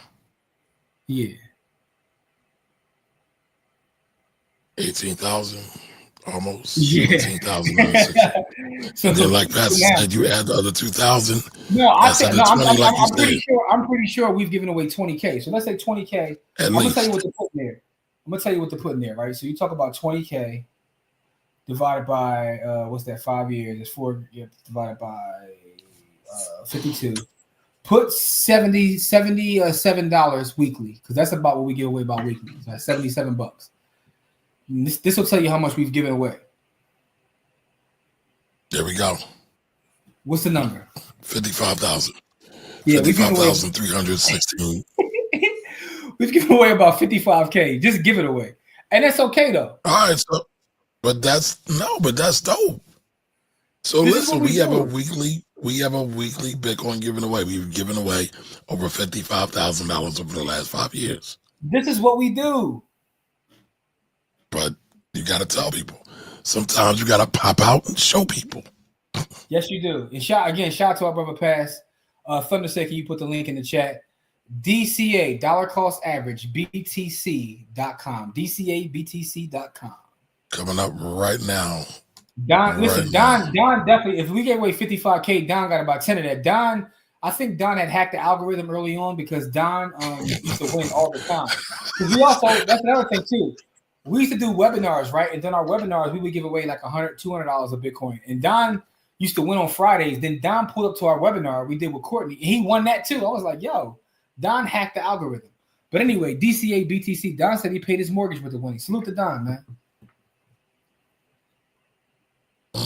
Anyway, man. Listen, man. So today is when they pull up Friday evening, 7 p.m. Pull up, check us out. You know, we're gonna do a Bitcoin giveaway this Friday. What we gonna talk about this Friday, Kamar? You got anything you want to talk about specifically? I'm in a bond, Nate. That's what the people want to talk about. We gotta do our full analysis to set it off. I think there's a lot of black wealth stories and set it off too, man. I mean, there are. Stoney trying to get her brother to college. Mm-hmm. Blair Underwood, that story. Blair Underwood. Yeah, Blair Underwood. The black-owned janitorial company. Yeah. I haven't watched it in a while. It's a lot of Black Wealth stories with what was Queen Latifah's character's name? I should know this. Cleo. Listen, Cleo was a full mechanic. Like, she knew all that shit, right? So she could have opened up a garage, modified cars, did all kinds of stuff. And the hammer talk, that's a whole other conversation. So Jamil said, Jimmy, what happened? Jose's still around. I gotta check in on the brother too, man, because Jose holds us down every summer with the camp. I know he was working. I gotta check in on him because he's usually every Friday. I see him on a couple Fridays. But Jose's in the village, though. That's the crazy part. Jose's actually a paid member of the village. So, he's still around. He's still supporting, as always. That's our brother. He supports. All right, y'all. Well, I hope you all got value from this today. Start working on your personal financial plans. Remember, personal finance is personal. What somebody else does doesn't matter what you do. It only matter what you do. Yeah, Jarrell, to answer your question, right now it's a separate site, but we're moving it under. So by the time when we announce 2025's camp, everything will be on the Black Wealth Rebel site. We're going to move it over. Right now, if you want to see information about it, go to bythehoodcamp.com and you'll see information. You'll see pictures from previous camps. You'll see what the parents are saying. Because listen, there's some kids that started with us 9 years ago, and those kids are teenagers now, and they got bigger portfolios than their parents. And that's a fact. So, the work has been put in. That's the thing, though. We don't talk enough about the work that we actually do. We come on here and we talk about, stuff we see and we have fun. We have to have fun. But, that's because that's just a part of who we are, right? We're not looking to brag. But even Kamari started a whole wave of supporting Black-owned businesses and going to breakfast at Black-owned businesses that takes place in the city. We are members of an all-Black investment club. Go to ibbig.net to find out about that. As a matter of fact, me and Kamari did a show, on Dr. King Day, talking about the all-Black investment club. Right? There's a lot of things that we've actually done. We speak at the Youth Study Center to the kids that are incarcerated about getting their life together and changing their life through personal finance. Right? So there are things that we actually do that's documented that we don't talk about enough. So maybe we need to do a better job of doing that. But go to bodyhoodcamp.com. We let the people talk about us. So, but we really are out here. Yeah, but you know what? Sadly, nobody's going to talk to you like you. So we got to do a better job. Yeah, we don't promote enough of that stuff, man. But we got something coming in March, man. That's going to be, for those that, are in town or want to come in town, we putting something together for March, man. So I say all that to say we love y'all. Pull back up Friday. To put something together for March. Jimmy won't give me his dates. But yes, tell him, Jimmy. Tell him you love him. I love y'all. I do love y'all. And please stay safe out there. The weather's been crazy. The world is crazy. Stay safe out there. Peace and Black power. Black queens forever. Snow bunnies never. Love y'all. Peace. Until the next time, y'all be great.